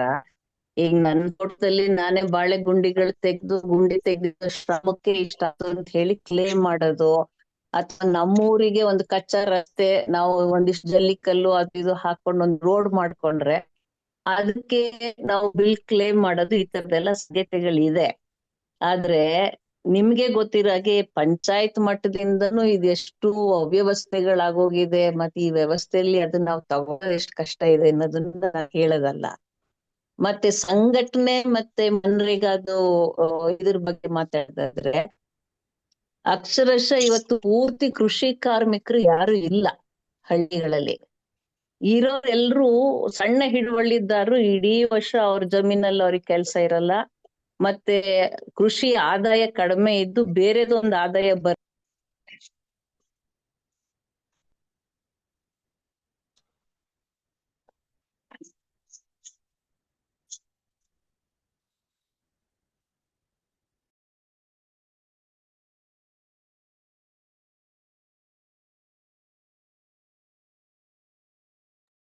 ಕೇಳಿಸ್ತಾ ಇಲ್ವಲ್ಲ? ಇಲ್ಲ ಅದೇನೋ ಡ್ರಾಪ್ ಆಗಿದ್ದಾರೆ ಕಮಲ್. ಡ್ರಾಪ್ ಆಗಿದ್ದಾರೆ. ಇಲ್ಲ ಅದ್ Okay, ಸ್ವಲ್ಪ very ಇದು good. ಮೇಡಮ್ ಕಟ್ ಆಯ್ತು. ಅವ್ರಿಗೆ ಸಿಗ್ನಲ್ ಪ್ರಾಬ್ಲಮ್ ಆಯ್ತು. ಅದೇ ಸಂಘಟನೆಗಳು ಅದನ್ನ ಮಾತಾಡಿ ತಗೊಂಡಿಲ್ಲ, ಅದನ್ನ ಒಪ್ಕೊಳ್ತೀವಿ. ರೈತ ಸಂಘಟನೆ ಕೃಷಿ ಕಾರ್ಮಿಕರ ವಿಷಯನ ತಗೊಂಡಿಲ್ಲ. ಬಟ್ ಕೃಷಿನಲ್ಲಿ ನಾವು ಉದ್ದೇಶಪೂರ್ವಕವಾಗಿ ಕೃಷಿ ಕಾರ್ಮಿಕರನ್ನ ಈ ಕೈಗಾರಿಕೆನಲ್ಲಿ ಮಾಡ್ತಾರಲ್ಲ ಡೆಲಿಬ್ರೇಟ್ ಎಕ್ಸ್ಪ್ಲಾಯ್ಟೇಷನ್, ಅದನ್ನು ಮಾಡ್ತಾ ಇಲ್ಲ. ಯಾಕೆಂದ್ರೆ ನಮಗೆ ರೇಟ್ ಸಿಗ್ತಿರೋದ್ ಕಡಿಮೆ, ಅದ್ರಲ್ಲಿ ನಾವು ಒಂದಿಷ್ಟು ಅವ್ರಿಗೆ ಕೊಡ್ತಾ ಇರೋದ್ರಲ್ಲಿ ಕಡಿಮೆ ಕೊಡ್ತಾ ಇದೀವಿ. ಆ ನಿಟ್ಟಲ್ಲಿ ಹೌದು.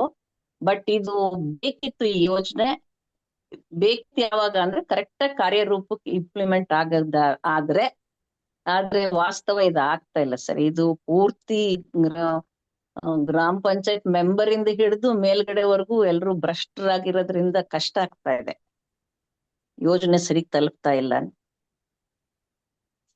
ಭ್ರಷ್ಟಾಚಾರವೇ ಕಾರಣ ಆಗ್ಬಾರ್ದು. ವಾಸ್ತವ ಅದು ನೀವು ಹೇಳಿರೋದು, ಅದ್ರೊಳಗೇನು ತಪ್ಪೇನಿಲ್ಲ. ಬಟ್ ನಾವು ಹೊಸ ಆಲೋಚನೆಗಳು ಮಾಡ್ಬೇಕಾಗತ್ತೆ. 21st ಸೆಂಚುರಿ ಎಕಾನಮಿನಲ್ಲಿ ನಾವು ಹಳೆಯ ಒಂದು ಸಿದ್ಧ ಮಾದರಿಗಳಿಗೆ ಅಂಟ್ಕೊಂಡಿರಕ್ಕಾಗಲ್ಲ. ಇವನ್ ಬ್ಯಾಂಕ್ ಎಂಪ್ಲಾಯೀಸ್ ಆಗ್ಲಿ, LIC ಎಂಪ್ಲಾಯೀಸ್ ಆಗ್ಲಿ, ಮತ್ತೆ ಯಾರೇ ಆಗ್ಲಿ ಕೂಡ ಆ ಸಿದ್ಧ ಮಾದರಿಗಳಿಗೆ ಅಂಟ್ಕೊಂಡು ನಾವು ಹೋರಾಟಗಳು ರೂಪಿಸೋದಕ್ಕಾಗಲ್ಲ. ಒಂದು ಡಿಫ್ರೆಂಟ್ ಅಪ್ರೋಚ್ ಬೇಕಾಗುತ್ತೆ. ಆ ಅಪ್ರೋಚ್ ನ ನಮ್ಗೆ ಲೆನಿನ್ನಿಂದ ಕಲಿಬಹುದು, ಅಥವಾ ಮಾವೋಯಿಂದ ಕಲಿಬಹುದು, ಅಥವಾ ನಮ್ಮ ಭಾರತದ ಸ್ವಾತಂತ್ರ್ಯ ಸಂಗ್ರಾಮದಿಂದನೇ ಕಲಿಬಹುದು. ಸೊ ಆ ತರದಲ್ಲಿ ಹೊಸ ಆಲೋಚನೆಗಳು ಮಾಡ್ಬೇಕು. ನೋಡೋಣ ಸಂಘಟನೆಗಳು ಯಾವ ರೀತಿ ಮಾಡ್ತಾರೆ ಅನ್ನೋದನ್ನ ಮುಂದೆ ನಾವು ಕಾದ್ ನೋಡ್ಬೇಕಾಗತ್ತೆ. ಅಲ್ಲ, ಭ್ರಷ್ಟಾಚಾರಕ್ಕಿಂತ ಭೀಕರವಾದದ್ದು ಫ್ಯಾಸಿಸಮ್, ರಿಲಿಜಿಯಸ್ ಫ್ಯಾಸಿಸಮ್. ಅದನ್ನ ಅರ್ಥ ಮಾಡ್ಕೋಬೇಕು ನಾವು. ಕರೆಕ್ಟ್ ಕುಮಾರಸ್ವಾಮಿ. ಆದ್ರೆ ಭ್ರಷ್ಟಾಚಾರ ಅನ್ನೋದು ನಿಮಗೆ ಜನರ ಒಂದು ಜೀವನೋಪಾಯಕ್ಕೆ ಒಂದು ಅಡ್ಡಿ ಆಗ್ತಾ ಇರ್ಬೇಕಾದ್ರೆ ನೀವು ಫ್ಯಾಸಿಸಮ್ ಕರೆಕ್ಟ್ ಅದನ್ನ ಫೈಟ್ ಮಾಡ್ಬೇಕು. ಅದನ್ನ ಫೈಟ್ ಮಾಡೋದ್ರಲ್ಲಿ ನೀವೇನ್ ಬಿಟ್ಬಿಡಕ್ಕೂ ಆಗಲ್ವಲ್ಲ. ಅದನ್ನೇ ನಾನು ಕೋಆರ್ಡಿನೇಟೆಡ್ ಎಫರ್ಟ್ ಅಂದಿದ್ದು. ಯುವಕರೇ, ಇದು ಒಂದು ಬೇರೆ ರೀತಿಯ ಒಂದು ತಾತ್ಪರ್ಯನೂ ಇದೆ. ಏನಂದ್ರೆ ಸಪೋರ್ಟ್ ಮಾಡ್ತಾ ಇಲ್ಲ. ಬೇಸಿಕ್ ಆಗಿಲ್ಲ, ರೂರಲ್ ಎಂಪ್ಲಾಯ್ಮೆಂಟ್ ಗ್ಯಾರಂಟಿ ಸ್ಕೀಮ್ ಆಗಿದ್ದೊಂದು ಸ್ಕೀಮ್ ಅನ್ನ ಅದರ ಮರ್ಮವನ್ನೇ ತೆಗೆದುಹಾಕಿ ಅದನ್ನ ಕಾರ್ಪೊರೇಟೈಸ್ ಮಾಡ್ತಾ ಇರೋದು ಈ ಫ್ಯಾಸಿಸ್ಟ್ ಫೋರ್ಸಸ್. ಸೊ ಆ ಹಿನ್ನೆಲೆಯಲ್ಲಿ ಮತ್ತೆ ನಂದಿನಿಯವರು ಹೇಳೋ ಪ್ರಕಾರ ಹೋದ್ರೆ ಇಡೀ ದೇಶವೇ ಭ್ರಷ್ಟ ಅಂತ ಆಗ್ಬಿಡುತ್ತೆ. ನಾವು ಕೆಲವೊಂದು ಹೆಡ್ಲೈನಿಂಗ್ ಅನ್ನ ಬಿಟ್ಟು ಜೀವನಾಂಶಕ್ಕೆ ಎಷ್ಟು ಒಳಿತಾಯ್ತು, ಎಂತೆಂತ ಕ್ರೈಸಿಸ್ ಅಲ್ಲಿ ಒಳಿತಾಯ್ತು, ಅದರಲ್ಲಿರೋ ಲೂಪ್ ಹೋಲ್ಸ್ ಈ ಮರ್ಮವನ್ನೇ ತೆಗೆದಾಕ್ತಾ ಇರುವಂತಹ ಈ ಒಂದು ವಿಧೇಯದ ಬಗ್ಗೆ ನಾವೆಂತ ಮಾಡೋದು ಅನ್ನೋ ರೀತಿ ಮಾತಾಡುವ. ಸೊ ಆಗ ಈ ಫ್ಯಾಸಿಸಮ್ ಅನ್ನೋದು ಇಟ್ಸ್ ಎ ಪ್ರಾಸೆಸ್ ಅಲ್ಲಿ, ಆ ಪ್ರಾಸೆಸ್ ಒಳಗೆ ಇದು ಬಂದಿರುತ್ತಾನೆ. ಆ ಪ್ರಾಸೆಸ್ ಒಳಗೆ RTI ನ ಮಠ ಹಚ್ಚಿರುತ್ತಾನೆ. ಆ ಪ್ರಾಸೆಸ್ ಒಳಗೆ ಜುಡಿಷಿಯಲ್ ಸಿಸ್ಟಮ್ ಅನ್ರಿಲೇಬಲ್ ಆಗಿರುತ್ತಾನೆ. ಸೊ ಈ ರೀತಿಯಲ್ಲಿ ಯೋಚನೆ ಮಾಡ್ಬೇಕು ನಾವು. ನಾವು ಸುಮ್ಮನೆ ನಾವು ಮೋರೆ ಹಾಕೊಳ್ಳೋದು ಬೇಡ ಅಂತ. ಇಟ್ಸ್ ಎ ರಿಯಾಲಿಟಿಯಾಗಿ ಒಪ್ಕೊಂಡ್ಬಿಡೋಣ ಅಂತ ಹೇಳ್ತಾ ಇರೋದು ಅಷ್ಟೇ ಅವರು. ಆಮೇಲೆ fascism is entering through corporates also. Corporatisation ಮೂಲಕನೂ ಎಂಟರ್ ಆಗ್ತಾ ಫ್ಯಾಸಿಸಮ್ ಅಡ್ಡಗಳ ಮಾಡ್ತಾ ಇದ್ದಾರೆ ಅನ್ನೋದು ನಿಜ. ಹೌದೌದು, ಖಂಡಿತವಾಗಿ. ಈಗ ನೋಡಿ, ಫಾರ್ ಎಕ್ಸಾಂಪಲ್ ವೆಲ್ಫೇರ್ ಎಕಾನಮಿಕ್ಸ್ ನ ಇವರು ಲೇವಡಿ ಮಾಡ್ತಾ ಇದ್ರು, ಯಾರು BJP ಅವರು, ವಾಜಪೇಯಿ ಕಾಲದಿಂದ ಕೂಡ. ಆಯ್ತಾ, ಈಗ ಎಲೆಕ್ಷನ್ ಹಿಂದಿನ ದಿನ ಕೂಡ 10,000 ರೂಪಾಯಿ ಅಕೌಂಟ್ ಹಾಕಿ ಎಲೆಕ್ಷನ್ ಗೆದ್ದಿರುವಂತದ್ದು ನಾವು ಬಿಹಾರಲ್ಲಿ ನೋಡ್ತೀವಿ. They are appropriating welfare economics, they are appropriating Dalit emancipation, women's liberation. ಈಗ ಮಹಿಳಾ ಸಬಲೀಕರಣ ಒಂದು ದೊಡ್ಡ ಇಶ್ಯೂ ಆಗಿ ಬಿಹಾರಲ್ಲಿ ನಿತೀಶ್ ಕುಮಾರ್ಗೆ ಹೆಲ್ಪ್ ಆಯ್ತು. ಏನ್ ಸಬಲೀಕರಣ? 10,000 ರೂಪಾಯಿ ಕೊಟ್ಟ ಹಿಂದಿನ ದಿನ, ಎಲೆಕ್ಷನ್ ಹಿಂದಿನ ದಿನ. ಬೇರೆ ಕಡೆ ಡೆವಲಪ್ಮೆಂಟ್ ಆಗಿಲ್ಲ. ಈ ರೀತಿಯಾಗಿ ಅದನ್ನ ಫಂಡಿಂಗ್ ಯಾರು ಮಾಡ್ತಾರೆ? It is the corporates. ಅದು ಬಟ್ 10,000 ರೂಪಾಯಿ ಅವರಲ್ಲಿ ಎಷ್ಟು ದಿನ ಇರುತ್ತೆ? ಅದು ಸ್ಕೀಮ್ ಏನು ಯಾರಿಗೂ ಗೊತ್ತಿಲ್ಲ. ಅದು ಲೋನ್ ತರ ಕೊಡ್ತಾರೋ, ರಿಪೇಯಬಲ್, ನಾನ್ ರಿಪೇಯಬಲ್, ಸರ್ಕಾರ ಪ್ರೋಗ್ರಾಮ್ ಇರುತ್ತೆ ಅಂತಾನೂ ಗೊತ್ತಿಲ್ಲ. ಗೆದ್ದಾಯ್ತಲ್ಲ, ಇನ್ನೊಂದು 6 ತಿಂಗಳು ಹೋಗ್ಬೋದು. ಸೊ ಹಿಂದುತ್ವದ ಒಂದು ಕಾರ್ಪೊರೇಟೈಸೇಷನ್ ಸ್ಕೀಮ್ ಏನಿದೆ ಅದಕ್ಕೂ ಮತ್ತೆ ಫ್ಯಾಸಿಸಮ್ಗೂ ನಾನು ಇದ್ರ ಬಗ್ಗೆ ಬಹಳ ಹಿಂದೆ ಬರೆದಿದ್ದೀನಿ. ಫ್ಯಾಸಿಸಮ್ಗೂ ನೇರವಾದ ಲಿಂಕ್ ಇದೆ. ಸೊ ಎರಡನ್ನೂ ನಾವು ಒಟ್ಟೊಟ್ಟಿಗೆ ಫೈಟ್ ಮಾಡ್ಬೇಕಾಗತ್ತೆ. ಪ್ರಯಾರಿಟಿ ಮೇಲೆ ಇವತ್ತು ನಾವು ಫೈಟ್ ಮಾಡ್ಬೇಕಾಗಿರೋದು ಈ ಗ್ರಾಮೀಣ ಉದ್ಯೋಗದ ಒಂದು ರಕ್ಷಣೆಗಾಗಿ. ಫ್ಯಾಸಿಸಮ್ ಆಲ್ಸೋ ಎ ಪ್ರಯಾರಿಟಿ, ಅದು ನಡೀತಾ ಇರುತ್ತೆ. ಈಗ ಮತಾಂಧತೆಗೆ ಬಲಿಯಾದವರೆಲ್ಲ ಬಡ ಜನರೇ ಅಲ್ವಾ? There is a class angle. And ಕೋಮು ಗಲಭೆಗಳಲ್ಲಿ ಅತಿ ಹೆಚ್ಚು ನಷ್ಟ ಅನ್ಬಹುದವರು, ಸಾವು ನೋವು ಅನ್ಬಹುದವ್ರು ಮಹಿಳೆಯರಲ್ವಾ? There is a patriarchal angle ಅಲ್ವಾ? ಗಂಡಸರು ಬಡತನ ಇರಬೇಕು, ರೋಗ ಇರಬೇಕು, ಅಸಮಾನತೆ ಇರಬೇಕು. ಅವಿದ್ರೆ ಅದು ಸರ್ಕಾರ ನಡೆಸೋರ್ಗು ಸರಿ ಹೋಗೋದು ಅಂತ. ಅದು ಇಲ್ಲ ಅದು ಕ್ಯಾಪಿಟಲಿಸ್ಟ್ ಆರ್ಗ್ಯುಮೆಂಟ್ ರೀ. ಇನ್ಇಕ್ವಾಲಿಟಿ ಈಸ್ ವೆಲ್ಕಮ್ ಅಂತಾರ ಅವರು. ಯಾಕಂದ್ರೆ ಅಸಮಾನತೆ ಜಾಸ್ತಿ ಆದಷ್ಟು ಒಂದು ಹಂತದ ನಂತರ ಸಂಪತ್ತಿನ ಕ್ರೋಢೀಕರಣ ಆಗುತ್ತೆ. That will penetrate down to the filter ಆಗುತ್ತೆ ಅಂತ ಆರ್ಗ್ಯುಮೆಂಟ್. ಈ ನಿಯೋಲಿಬರಲ್ ಆರ್ಗ್ಯುಮೆಂಟ್ಸ್ ಎಲ್ಲ ಹೆಂಗೆ ನಡೆದು ಆಯ್ತಾ. ಸೊ ಅದು ವೆಲ್ಕಮ್ ಅನ್ಎಂಪ್ಲಾಯ್ಮೆಂಟ್, ನಿಮ್ಗೆ ಅದ್ರ ಬಗ್ಗೆ ಪುಸ್ತಕಗಳಿದೆ. ವೆಲ್ಕಮಿಂಗ್ ಅನ್ಎಂಪ್ಲಾಯ್ಮೆಂಟ್ ಬಗ್ಗೆ ಪುಸ್ತಕಗಳಿದೆ ಆಯ್ತಾ. ಅನ್ಎಂಪ್ಲಾಯ್ಮೆಂಟ್ ಅಲ್ಲ, ಇನ್ಇಕ್ವಾಲಿಟಿ ಬಗ್ಗೆ, ಎಕನಾಮಿಕ್ ಇನ್ಇಕ್ವಾಲಿಟಿ ದೇ ವೆಲ್ಕಮ್. ಅದರಿಂದನೇ ಡೆವಲಪ್ ಆಗುತ್ತೆ ದೇಶ ಅಂತ ಆರ್ಗ್ಯೂ ಮಾಡ್ತಾರೆ. BJP stands by that. So ಈ ಅಪಾಯವನ್ನು ನಾವು ಬಿಜೆಪಿಯಲ್ಲಿ ನೋಡ್ಬೇಕಾಗತ್ತೆ. ಹೌದೌದು, ರೋಗ ಇರ್ಬೇಕು, ಅಸಮಾನತೆ ಇರ್ಬೇಕು, ಹೊಡೆದಾಡ್ಬೇಕು, ಎಲ್ಲ ಇರ್ಬೇಕು. ಹಾಗಾದ್ರೆ ಅವರು ಯಾವಾಗ ಅಸಮಾನತೆ ಇರುತ್ತೋ ಆಕ್ರೋಶ ಜಾಸ್ತಿ ಆಗತ್ತೆ ಅಲ್ವಾ. ಈಗ ಕೋಮು ಗಲಭೆಗಳಲ್ಲಿ ಬೀದಿಗೆ ಹೋಗಿ ಹೋರಾಡೋರೆಲ್ಲ ಗಂಡು ಹುಡುಗರೆ, ಯಾವ ಹೆಣ್ಮಕ್ಳು ಪಾಪ ಬೀದಿಗೆ ಹೋಗಿ ಬೆಂಕಿ ಹಚ್ಚೋದು ಅದು ಇದು ಮಾಡಲ್ಲ. ಬಟ್ ಮನೇಲಿ ಅನುಭವಿಸೋದು ಯಾರು? ಬಿಲ್ಕಿಸ್ ಬಾನು ಅಂತವ್ರು ಅಲ್ವಾ. ಮನೆ ಒಳಗೆ ನುಗ್ತಾರೆ, ರೇಪ್ ಮಾಡ್ತಾರೆ, ಕೊಲೆ ಮಾಡ್ತಾರೆ, ಮನೆಗಳನ್ನ ಸುಟ್ಟಾಕ್ತಾರೆ. ಸೊ ಇದನ್ನ ನಾವು ವರ್ಕ್ ಕ್ಲಾಸ್ ಆಂಗಲ್ ಮತ್ತೆ ಫೆಮಿನಿಸ್ಟ್ ಆಂಗಲ್ ಅಲ್ಲಿ ನೋಡಿದಾಗ how the class of people who are deprived of everything because of the neoliberalism as well as fascism, ಅವೆರಡು ಜಾಯಿಂಟ್ಲಿ ವರ್ಕ್ ಆಗುತ್ತೆ. ಸೊ ನಮ್ಗೆ ಆ ಜಾಯಿಂಟ್ ಇದನ್ನ ನಾವು ಫೇಸ್ ಮಾಡ್ಬೇಕಾದ್ರೆ ಕೋಆರ್ಡಿನೇಟೆಡ್ ಎಫರ್ಟ್ಸ್ ಇಸ್ ಎಸೆನ್ಷಿಯಲ್. ಅದು ಈಗಲಾದ್ರೂ ನಾವು ಇದನ್ನು ಕೂತ್ಕೊಂಡು ಗಂಭೀರವಾಗಿ ಯೋಚನೆ ಮಾಡ್ಲೇಬೇಕಾಗತ್ತೆ. ಅದನ್ನ ನಾವು ಅಲ್ಲ, ಅನ್ಎಂಪ್ಲಾಯ್ಮೆಂಟ್ ಅದೇ ಉದ್ಯೋಗ ಆಗ್ಬಿಟ್ಟಿದೆ ಈಗ. ಹೌದೌದು, ನಿಜಾನೇ. ದೇ ಆರ್ ಪೇಯ್ಡ್ ಅಲ್ರಿ. ಈಗ ಒಂದು ಅಂಧ ಹುಡುಗಿ, ಕುರುಡಿ ಪಾಪ, ಅದಕ್ಕೆ ಕಣ್ಣು ಕಾಣದ್ರ ಹುಡುಗಿ, ಒಂದು ಕ್ರಿಶ್ಚಿಯನ್ ಪ್ರೇಯರ್ ಮಾಡ್ತಿದ್ಲು ಅಂತ ಹೇಳಿ ಅವಳಿಗೆ ಪನಿಷ್ಮೆಂಟ್ ಕೊಡ್ತಾರಲ್ಲ BJP leader, she is also A woman. So ಅಂತ ಒಂದು ಕ್ರೌರ್ಯವನ್ನು ನೀವು ಯಾವ್ದಕ್ಕೆ ಹೋಲಿಸ್ತೀರ? ಅದನ್ನ ಪೇಟ್ರಿಯಾರ್ಕಿ ಅಂತಿರೋ, ಫ್ಯಾಸಿಸಮ್ ಅಂತಿರೋ, ಆ ಪಾಪ ಕಣ್ ಕಾಣ್ದಿರೋ ಹುಡುಗಿದು ಬಡತನ ಅಂತಿರೋ. So this is the level to which the nation is sinking. Diwakar, Siddu Heer Mamata ಅನ್ನೋರು ಮಾತಾಡ್ಲಿಕ್ಕೆ ಹೊರಟಿದ್ರು, ಅವ್ರಿಗೆ ಮಾತಾಡೋದು. ಹೌದಾ? ಮಾತಾಡಿ ಹೇಳಿ ಮೇಡಮ್. ಮಮತಾ, ಸಿದ್ದು ಹೀರ್ ಮಮತಾ.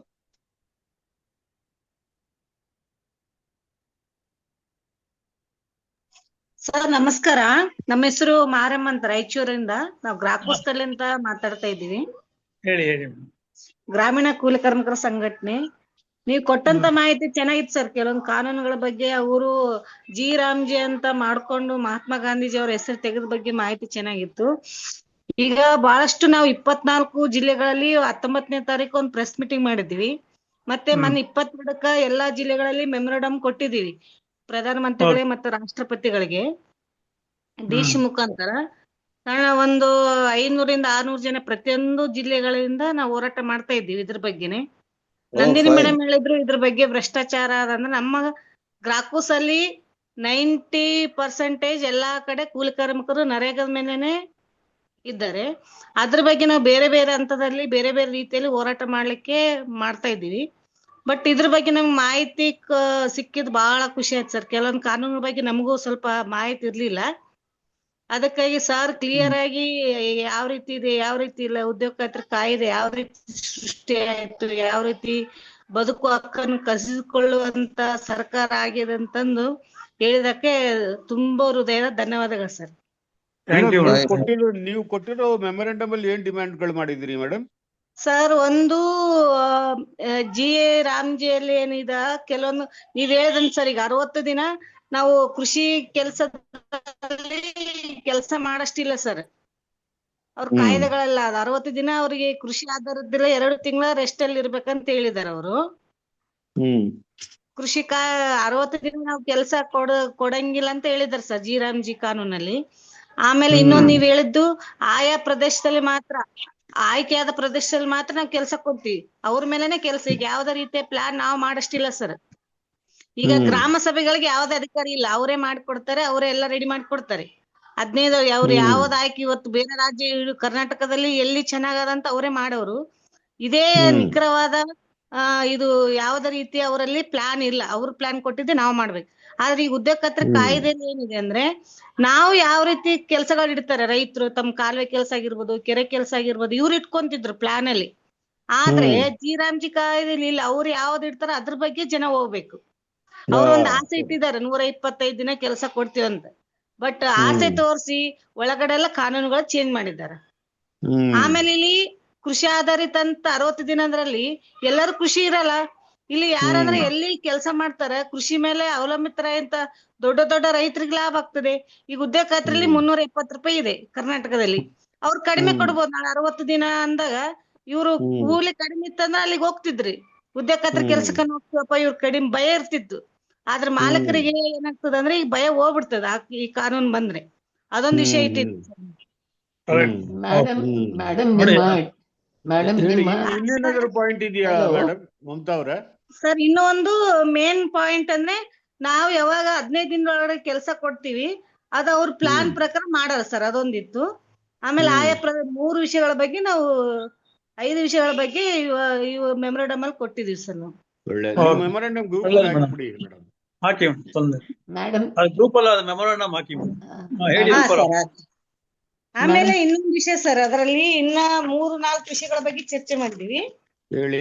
ಆಮೇಲೆ ಇದು ಮನರೇಗಾ ವಿಕೇಂದ್ರೀಕರಣ ಆಗುತ್ತೆ ಸರ್. ಈ ಕೆಲಸಗಳಲ್ಲಿ ಆದ್ರೆ ಈಗ ಜಿ ರಾಮ್ಜಿ ಏನಾಗ್ತದೆ ಅಂದ್ರೆ ಕೇಂದ್ರೀಕರಣ ಆಗುತ್ತೆ. ಯಾವ್ದೇ ಕೆಲಸಗಳ ವಿಕೇಂದ್ರೀಕರಣ ಈಗ ನಮ್ಗ MG ನರೇಗಾದಲ್ಲಿ ಇತ್ತು. ಆದ್ರೆ ಈಗ ಕೇಂದ್ರೀಕರಣ ಆಗ್ಬಿಡುತ್ತೆ. ಅವ್ರು ಹೇಳ್ದಂಗೆ ನಾವು ಕೇಳ್ಬೇಕು.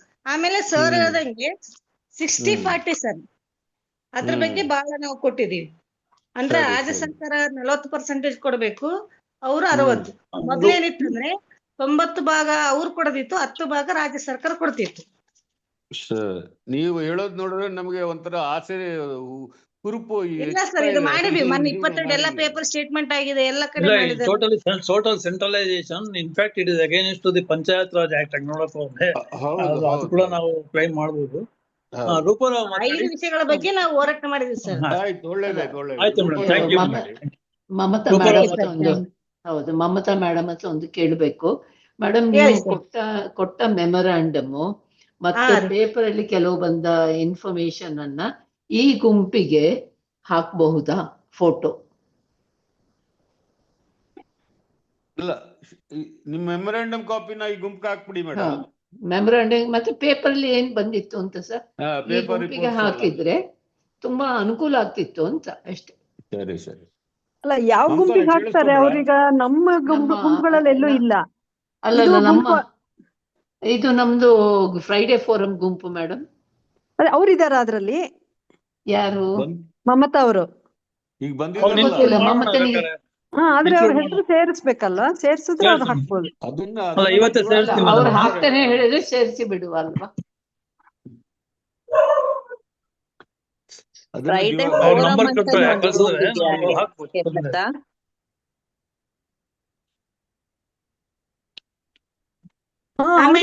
ಹೇಳ್ತಾ ಇದ್ರಿ, ಕಟ್ ಆಯ್ತು ನಂದು ಒಂದ್ ಸ್ವಲ್ಪ. ಅಲ್ಲ, ನೀವು ಕೊಟ್ಟಿರುವಂತ ಮೆಮೊರಾಂಡಮ್ ಮತ್ತೆ ಅದ್ರ ಬಗ್ಗೆ ಪತ್ರಿಕೆಗಳಲ್ಲಿ ಬಂದಿರೋದನ್ನೆಲ್ಲ ಈ ಗುಂಪಲ್ಲಿ ನೀವು ಶೇರ್ ಮಾಡಿ. ನಿಮ್ಮನ್ನ ಈ ಗುಂಪಲ್ಲಿ ದಿವಾಕರ್ ಅವರು ತಿಳಿಸ್ತಾರೆ. ನಮ್ಮವ್ರಿಗೆ ಆಗ್ತಿತ್ತು ಅವ್ರ ಸರ್, ನಮ್ಮವ್ರು ಇದ್ದಾರೆ ಇದ್ರಲ್ಲಿ ಜಾಯ್ನ್ ಆಗಿದ್ದಾರೆ. ಸ್ವರ್ಣ ಭಟ್ ಮೇಡಮ್ ಹಾಕಿದ್ರ ನಮ್ಗೆ ಜೂಮ್ ಮೀಟಿಂಗ್. ಸ್ವರ್ಣಕ್ಕವ್ರು ಹಾಕಿದ್ರಂತ ನಾವೆಲ್ಲ ಅಟೆಂಡ್ ಆಗಿದ್ವಿ ಸರ್. ಅದ್ರ ಬಗ್ಗೆ ಚರ್ಚೆ ಆಗಿತ್ತಲ್ಲ. ಬಟ್ ನಾವ್ ಈ ಒಂದ್ 5 ವಿಷಯಗಳ ಅವ್ರ ಮೂಲಕನೇ ಶೇರ್ ಮಾಡಿ ಮೇಡಮ್ ಗ್ರೂಪ್ ಅಲ್ಲಿ. ತೊಂದ್ರೆ ಇಲ್ಲ. ಸ್ವರ್ಣ ಮೇಡಮ್ ಹತ್ರ ಇರ್ತಾರೆ, ಅವ್ರ ಹತ್ರ ಹಾಕ್ಸ್ಕೊರಿ ಸರ್. ಅವ್ರ ಹತ್ರ ಇದೆ ಸರ್. ಸರಿ ಸರಿ. Okay sir, thank you sir. Thank you. Rupa Rao, you can continue. Rupa Rao ಇಲ್ಲ, ದಿವಾಕರ್ ನಂದು ಅಷ್ಟೇನಾ? Okay okay. ನಮಸ್ಕಾರ ಸರ್. ಹಲೋ, ಹೇಳಿ. ಎರಿಸ್ವಾಮಿ ಹೇಳಿ. ಎರಿಸ್ವಾಮಿ ಮಾತಾಡ್ತೇನೆ ಸರ್. ನಂದು ನನಗೆ ಇದ್ರೊಳಗೆ ಬೇಸಿಕ್ ಆಗಿ ಕಂಡ ಅಂಶ ಏನಂದ್ರೆ ಸರ್, ಸಂಸತ್ತಿನ ಚರ್ಚೆಗಳನ್ನ ಮತ್ತು ಪತ್ರಿಕಾ ವರದಿಗಳನ್ನ, ಬಿಲ್ ಅನ್ನ ಎರಡು ನೋಡಿದಾಗ ಯಾವುದೋ ಒಂದು ಚಾಲ್ತಿಯಲ್ಲಿರುವ ಕಾಯ್ದೆಯನ್ನ ಸಂಪೂರ್ಣವಾಗಿ ರಿಪ್ಲೇಸ್ ಮಾಡೋದಕ್ಕೆ ಸ್ಟಡೀಸ್ಗಳು ಮತ್ತು ಜನರ ಬಂದ ಅಭಿಪ್ರಾಯಗಳನ್ನ ಒಟ್ಟಿಗೆ ಕ್ರೋಢೀಕರಿಸಿ ಸ್ಟೇಟ್ಮೆಂಟ್ ಮಾಡ್ತಾರೆ ಸರ್, ಉದ್ದೇಶವನ್ನ. ಹೌದು. ಈ ಕಾಯ್ದೆಯನ್ನು ಮಂಡಿಸುವಾಗ ಈ ತರದ ಯಾವ ಸ್ಟಡೀಸ್ಗಳು ರೆಕಮೆಂಡ್ ಮಾಡಿದ್ದಾವೆ ಮತ್ತು ಜನರ ಮೆಮೊರಾಂಡಮ್ಗಳನ್ನು ಯಾವ ಕನ್ಸಿಡರ್ ಮಾಡಿದ್ದಾರೆ ಅನ್ನೋದನ್ನ ಸಂಸತ್ತಲ್ಲಿ ಆಗ್ಲಿ ಅಥವಾ ಪತ್ರಿಕೆಯಲ್ಲಿ ಎಲ್ಲಿ ಚರ್ಚೆಗೆ ಬರ್ಲಿಲ್ಲ. ಸಾಮಾನ್ಯವಾಗಿ ಸರ್, ಸರ್ ಈ ಸರ್ಕಾರ ಯಾವುದೇ ರೀತಿಯಲ್ಲಿ ಯಾವುದೇ ಅವ್ರ ತರೋ ಕಾನೂನು ಬಗ್ಗೆ ಯಾವುದೇ ಟ್ರಾನ್ಸ್ಪರೆನ್ಸಿಯನ್ನ ನಾವು ಕೊಡೋಬೇಕಾಗಿಲ್ಲ ಅನ್ನೋದೇ ಅವ್ರ ಸ್ಟ್ಯಾಂಡು, ಇನ್ಕ್ಲೂಡಿಂಗ್ ನಮ್ಮ PM ಅವ್ರದ್ದು ಡಿಗ್ರಿ ಸರ್ಟಿಫಿಕೇಟ್. ಓಕೆ, ಅಲ್ಲ ಸರ್, ನನ್ನ ಪಾಯಿಂಟ್ ಆಫ್ ವ್ಯೂ ಏನಂದ್ರೆ ಅವ್ರ ಸ್ಟ್ಯಾಂಡ್ ಬಗ್ಗೆ ದೇಶದಲ್ಲಿರೋರಿಗೆ ಗೊತ್ತಾಗ್ತಾ ಇದೆ ಈಗೇನು ಅದೇನು ಆ ವಿಷಯದ ಬಗ್ಗೆ ಇದೇನಲ್ಲ. ಮತ್ತೆ ಅದ್ರ ಬಗೆಗೆ ಪ್ರತಿಯೊಬ್ಬರು ಎಷ್ಟು ಈಗ ಅವೇರ್ ಆಗಿ ಅದರ ಇದಕ್ಕೆ ಏನು ಹೇಳ್ತಿದ್ದಾರೆ. ಬಟ್ ನನ್ ಪಾಯಿಂಟ್ ಆಫ್ ವ್ಯೂ ಏನಂದ್ರೆ ಸರ್, ಸೊ ಯಾವ ವಿರೋಧ ಪಕ್ಷಗಳು ಇದ್ವು, ಈ ವಿರೋಧ ಪಕ್ಷಗಳು ರೀಪ್ಲೇಸ್ ಮಾಡುವಾಗ ಕಾಯ್ದೆನ ಇದಕ್ಕಿರುವ ರ್ಯಾಷನಾಲಿಟಿ ಏನು, ಸಂಪೂರ್ಣವಾಗಿ ಅಂಶಗಳನ್ನ ತೆಗೆದುಹಾಕೋದಕ್ಕಿರುವಂತ ಆ ಎಸ್ಟಾಬ್ಲಿಷ್ಮೆಂಟ್ ಮಾಡೋದಕ್ಕಿರುವಂತ ಜನರ ಸಂಗತಿಗಳು ಯಾವುವು ಅನ್ನುವುದನ್ನ ಒಂದು ಪ್ರೊಸೀಡಿಂಗ್ ಮಾಡ್ಲೇ ಇಲ್ಲ ಸರ್. ಯಾಕೆ ಅಂತಂದ್ರೆ ರಾಷ್ಟ್ರಪತಿ ಹತ್ರ ಹೋದಾಗ ಈ ವಿರೋಧ ಪಕ್ಷನು ಒಂದ್ ಮೆಮೊರಂಡಮ್ ಕೊಡ್ಬೋದಾಗಿತ್ತು ಪ್ರೊಸೀಡಿಂಗ್ ಮಾಡಿದ್ರೆ. ಹೌದು, ನಾವ್ ಇಂತಿಂತ ಅಂಶಗಳನ್ನ ಎತ್ತಿದ್ದೇವೆ, ಇಂಥ ಅಂಶಗಳಿಗೆ ಈ ಕಾಯ್ದೆಯಲ್ಲಿ ಉತ್ತರ ಕೊಡ್ಲಿಲ್ಲ ಬಂದು, ಆ ಕಾರಣಕ್ಕಾಗಿ ಜನರ ಹಿತಾಸಕ್ತಿ ಈಗಿರೋದ್ರಿಂದ ಇದನ್ನ ನಿರಾಕರಿಸಬಹುದು ಅಂತ ಹೇಳ್ಬೋದಾಗಿತ್ತು. ಸೊ ವಿರೋಧ ಪಕ್ಷಗಳನ್ನು ಮೇಲ್ಹಂತದಲ್ಲಿನೇ ಚರ್ಚೆಯನ್ನ ಡೆವಲಪ್ ಮಾಡ್ಕೊಳ್ತವೆ. ಸೊ ಅವರು ಕೇವಲ ಗಾಂಧಿ ಹೆಸರಿನ ಒಳಗಡೆನೆ ಇಡೀ ಸಂಸತ್ತಿನ ಅಧಿವೇಶನ ಮುಗಿತ ಹೊರತು 70% ಗ್ರಾಮೀಣ ಜನರ 40% ಏನು ಭೂಮಿ ಇಲ್ಲದ ಕಾರ್ಮಿಕರ ಬದುಕು ಗಾಂಧಿ ಹೆಸರೊಳಗೆ ಕಳೆದೋಯ್ತು ಸರ್ ಅಷ್ಟೇ. ಹೌದು, ಗಾಂಧಿ, ಅದನ್ನೇ ನಾನು ಆರಂಭದಲ್ಲಿ ಹೇಳಿದ್ದು, ಗಾಂಧಿ ವರ್ಸಸ್ ರಾಮ್ ಅಂತ ಈ ಪ್ರಶ್ನೆಯನ್ನ ಸರ್ ಎಲ್ಲಾ ಸ್ಟಡೀಸ್ಗಳು ಎತ್ತಬಹುದಾಗಿತ್ತು. ಮತ್ತೆ ಎಲ್ಲ ಈಗ ರಾಜ್ಯ ಸರ್ಕಾರಗಳಿಗೆ ಈ ಕಾಯ್ದೆ ಬಂದಾಗ ಸ್ಪೆಷಲ್ ಅಧಿವೇಶನ ಮಾಡ್ಬೋದು ಇದ್ರ ಮೇಲೆ. ಅಲ್ಲ, ಹಿಂದ ಚೀಫ್ ಮಿನಿಸ್ಟರ್ ಅಂತ ಇರುವಂತ ನಮ್ ಸಿದ್ದರಾಮಯ್ಯನವರೇ ಮಾತಾಡ್ತಾ ಇಲ್ಲ. ಕಾಂಗ್ರೆಸ್ ಸರ್ಕಾರ ಇದೆ, ಆಮೇಲೆ ಪಿಣರಾಯಿ ವಿಜಯನ್ ಲೆಫ್ಟ್ ಸರ್ಕಾರದ ಹೆಡ್, ಅವರು ಮಾತಾಡಿಲ್ಲ. ಸ್ಟಾಲಿನ್ ಒಬ್ರೇ ಅನ್ಸುತ್ತೆ ಮಾತಾಡಿದ್ದು. ಸ್ಟಾಲಿನ್ ಒಬ್ರೇ ಆಮೇಲೆ ಮಮತಾ ಬ್ಯಾನರ್ಜಿ ಹೆಣ್ಣುಮಕ್ಕಳ ಟಾರ್ಚ್ ಬೇರರ್ ಅಂತಾರೆ, ಅವರು ಮಾತಾಡಿಲ್ಲ. ನಿಜ, ಇದು ಪೊಲಿಟಿಕಲ್ ಪ್ಯಾರಾಲಿಸಿಸ್ ಅಂತ ಆಗಿ ಮಾತಾಡಿದ್ದು ಇದೇನೆ, ಯಾಕೆ ಅನ್ನೋದು ಗೊತ್ತಾಗ್ತಿಲ್ಲ ಅಷ್ಟೇ. ಮತ್ತೆ ಇದರಲ್ಲಿ ದೊಡ್ಡ ಅಪಾಯ ಇರೋದೇನಂದ್ರೆ ಸರ್, ಪ್ರತಿ ಹಂತದಲ್ಲಿನೂ ಟೆಕ್ನಾಲಜಿನ ಯೂಸ್ ಮಾಡಿ ಜನಸಾಮಾನ್ಯರು, ಅಕ್ಷರ ಗೊತ್ತಿಲ್ದಂತವ್ರು, ಟೆಕ್ನಾಲಜಿ ಗೊತ್ತಿಲ್ದಂತವ್ರು ತಮ್ಮ ಜೀವನೋಪಾಯಕ್ಕಾಗಿ ಅವಲಂಬಿಸಿದ್ದಾರೆ. ಈ ಲಂಚ ಮತ್ತು ಭ್ರಷ್ಟಾಚಾರ, ಆಮೇಲೆ ಇದೇನ್ ಬೇರೆ ಲೂಪೋಲ್ಸ್ ಏನಿದಾವಲ್ಲ ಸರ್, ಇದರ ಆಚೆ ನೋಡಿದರೆ 160% ಜನ ಬದುಕ್ತಿರೋದು ಇದರಿಂದನೇ. ವಿಶೇಷವಾಗಿ ಉತ್ತರ ಕರ್ನಾಟಕ ಅಂತ ನಾನು ಹೇಳ್ತಾ ಇಲ್ಲ ಸರ್, ಗ್ರಾಮೀಣ ಭಾಗದಲ್ಲಿ ಸಾಕಷ್ಟು ನಾನು ಸಂಚಾರ ಮಾಡಿ ಸುಮಾರು 7-8 ಡಿಸ್ಟಿಕ್ ಅಲ್ಲಿ ನೋಡಿದ್ದೇನೆ. ಆದ್ರೆ ಅವರ ಜೀವದ ಅನ್ನದ ಪ್ರಶ್ನೆಯನ್ನ, ನೀರಿನ ಪ್ರಶ್ನೆಯನ್ನ ಮತ್ತು ಅವರ ಬದುಕಿನಲ್ಲಿ ಬದುಕೋದಕ್ಕಿರುವ ಒಂದು ಸಣ್ಣ ಒಂದ್ ಸಣ್ಣ ಕಿಂಡಿಯನ್ನ ಇವರು ತಮ್ಮ ಅನುಕೂಲಕ್ಕಾಗಿ ಮುಚ್ಚುತ್ತಿರೋದಿದೆಯಲ್ಲ, ಅದು ಟೆಕ್ನಾಲಜಿ ಹೆಸರಲ್ಲಿ. ಟೆಕ್ನಾಲಜಿ ಅಂತಂದ್ರೆ ಕಂಪ್ಲೀಟ್ ಇದನ್ನ ಕಂಟ್ರೋಲ್ ಮಾಡಕ ಟೆಕ್ನಾಲಜಿ ಅಂತ ತರ್ತೀವಂತ ಆಕ್ಟಿನ ಬಿಲ್ ಸಮರಿ ಲಾಸ್ಟ್ ಪಾಯಿಂಟ್ ಅದೇ sir. Technology is equal to corporatisation ಅಂತ ಮಾಡಿದ್ದಾರೆ ಯದುವೀರ್ ಸ್ವಾಮಿ ಅವರೇ. Technology is equal to corporatisation ಇದನ್ನ ಇದು ಮಾಡಕ ಹೊರಟಿದ್ದಾರೆ. ಈ ಮೇಲೆ ಆಗಿರುವಂತ ಯಾವ ಡಿಬೇಟ್ ಅನ್ನು ಮಾಡ್ದಾನೆ ಇದ್ರದ್ದೆಲ್ಲ ಹೊಣೆಗಾರಿಕೆ ಜನರದು ಮತ್ತು ವೋಟ್ ಹಾಕಿಸ್ಕೊಂಡಿರುವಂತ ಯಾವೊಬ್ಬ MP-ನು, ಮಿನಿಸ್ಟರ್ನು, ವಿರೋಧ ಪಕ್ಷನು ಮತ್ತೆ ಇವರು ನಮ್ ಜವಾಬ್ದಾರಿನೇ ಅಲ್ಲ ಅಂತ ಹೋಗೋ ರೀತಿ ಇದೆಯಲ್ಲ, ಇದು ಇಂಡಿಯಾದ ಬಹಳ ದೊಡ್ಡ ಕೆಟ್ಟ ಸ್ಥಿತಿ ಅಂತ ಅನಿಸ್ತಿದೆ ಸರ್ ಈಗ ನೋಡಿದ್ರೆ.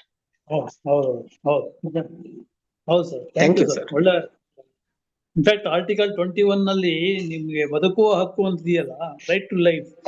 ರೈಟ್ ಟು ಲೈಫ್ ಅಲ್ಲಿ ಆರ್ಟಿಕಲ್ 21 ಅಲ್ಲಿ ಅದನ್ನೇ ಹೇಳ್ತಾರೆ, ಜೀವನೋಪಾಯದ ಮಾರ್ಗವನ್ನು ಒದಗಿಸುವುದು, ಉತ್ತಮ ಶಿಕ್ಷಣವನ್ನು ನೀಡುವುದು ಮತ್ತು ಉದ್ಯೋಗಾವಕಾಶಗಳಂದ್ರೆ ಜೀವನಕ್ಕೆ ಬೇಕಾಗುವಂತ ಒಂದು ಆದಾಯ ಗಳಿಕೆಗೆ ಬೇಕಾದಂತ ಅವಕಾಶ ಕಲ್ಪಿಸೋದು ಸಂವಿಧಾನಿಕ ಹಕ್ಕು ಅಂತ. ಬಟ್ ಅದು ಎನ್ಫೋರ್ಸಬಲ್ ನಂತರ ಅದು ಬರೀ ಒಂದು ಮೇಲ್ನೋಟಕ್ಕೆ ಇರುವಂತ ಒಂದು ನಿಯಮ, ಕಾನ್ಸ್ಟಿಟ್ಯೂಷನಲ್ ನಿಯಮ. ಸೊ ಅದನ್ನ ಒಂದ್ ಸ್ವಲ್ಪ ಫಂಡಮೆಂಟಲ್ ರೈಟ್ ತರ ಮಾಡಿದ್ರೆ ಅವಾಗ ಅದು ಚೇಂಜ್ ಆಗ್ಬೋದನ್ನ ನೋಡ್ಬೇಕು. ಅದು ಸಂವಿಧಾನ ತಜ್ಞರು ಅದ್ರ ಬಗ್ಗೆ ಹೇಳ್ಬೇಕಾಗತ್ತೆ. ನೋಡ, ಈ ಅಪಾಯಗಳಂತೂ ಇದೆ.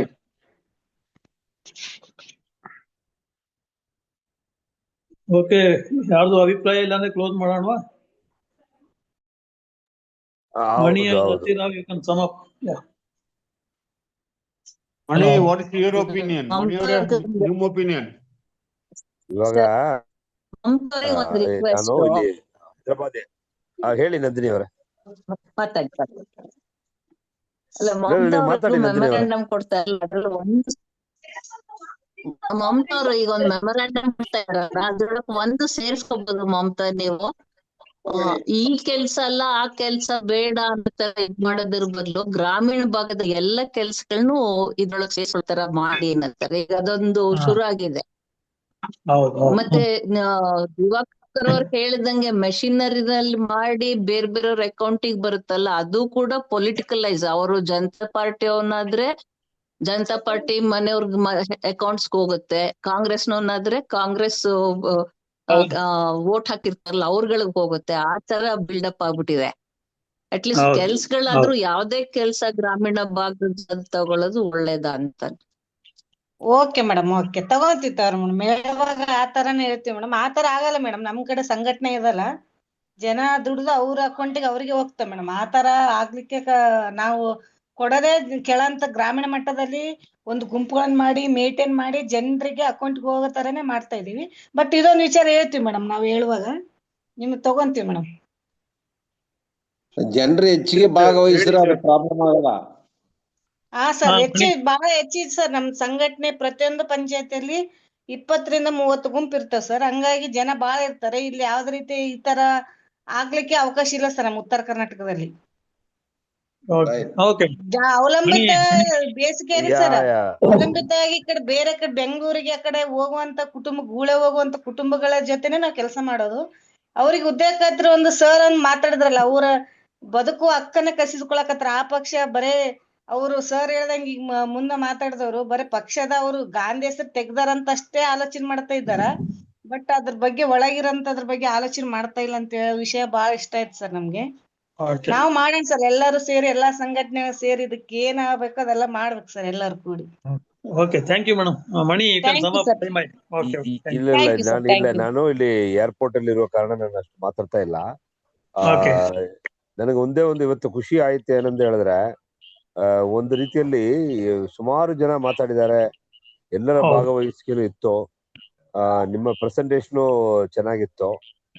ಮುಖ್ಯವಾಗಿ ಇದರಲ್ಲಿ ಹಳ್ಳಿ ಮಟ್ಟದಲ್ಲಿ ಕೆಲಸ ಮಾಡೋರು ಕೂಡ ಇದರಲ್ಲಿ ಮಾತಾಡಿರೋದು ಬಹಳ ಒಳ್ಳೇದಂತ ನನಗೆ ಅನಿಸಿತ್ತು. ಸೊ ನಾವು ಇಲ್ಲೇ ಎಲ್ಲರಿಗೂ ಒಪ್ಪಿಗೆ ಇದ್ರೆ ಇಲ್ಲೇ ಮುಕ್ತಾಯ ಮಾಡೋಣ. ಒಳ್ಳೆ ಚರ್ಚೆ ಆಗಿದೆ.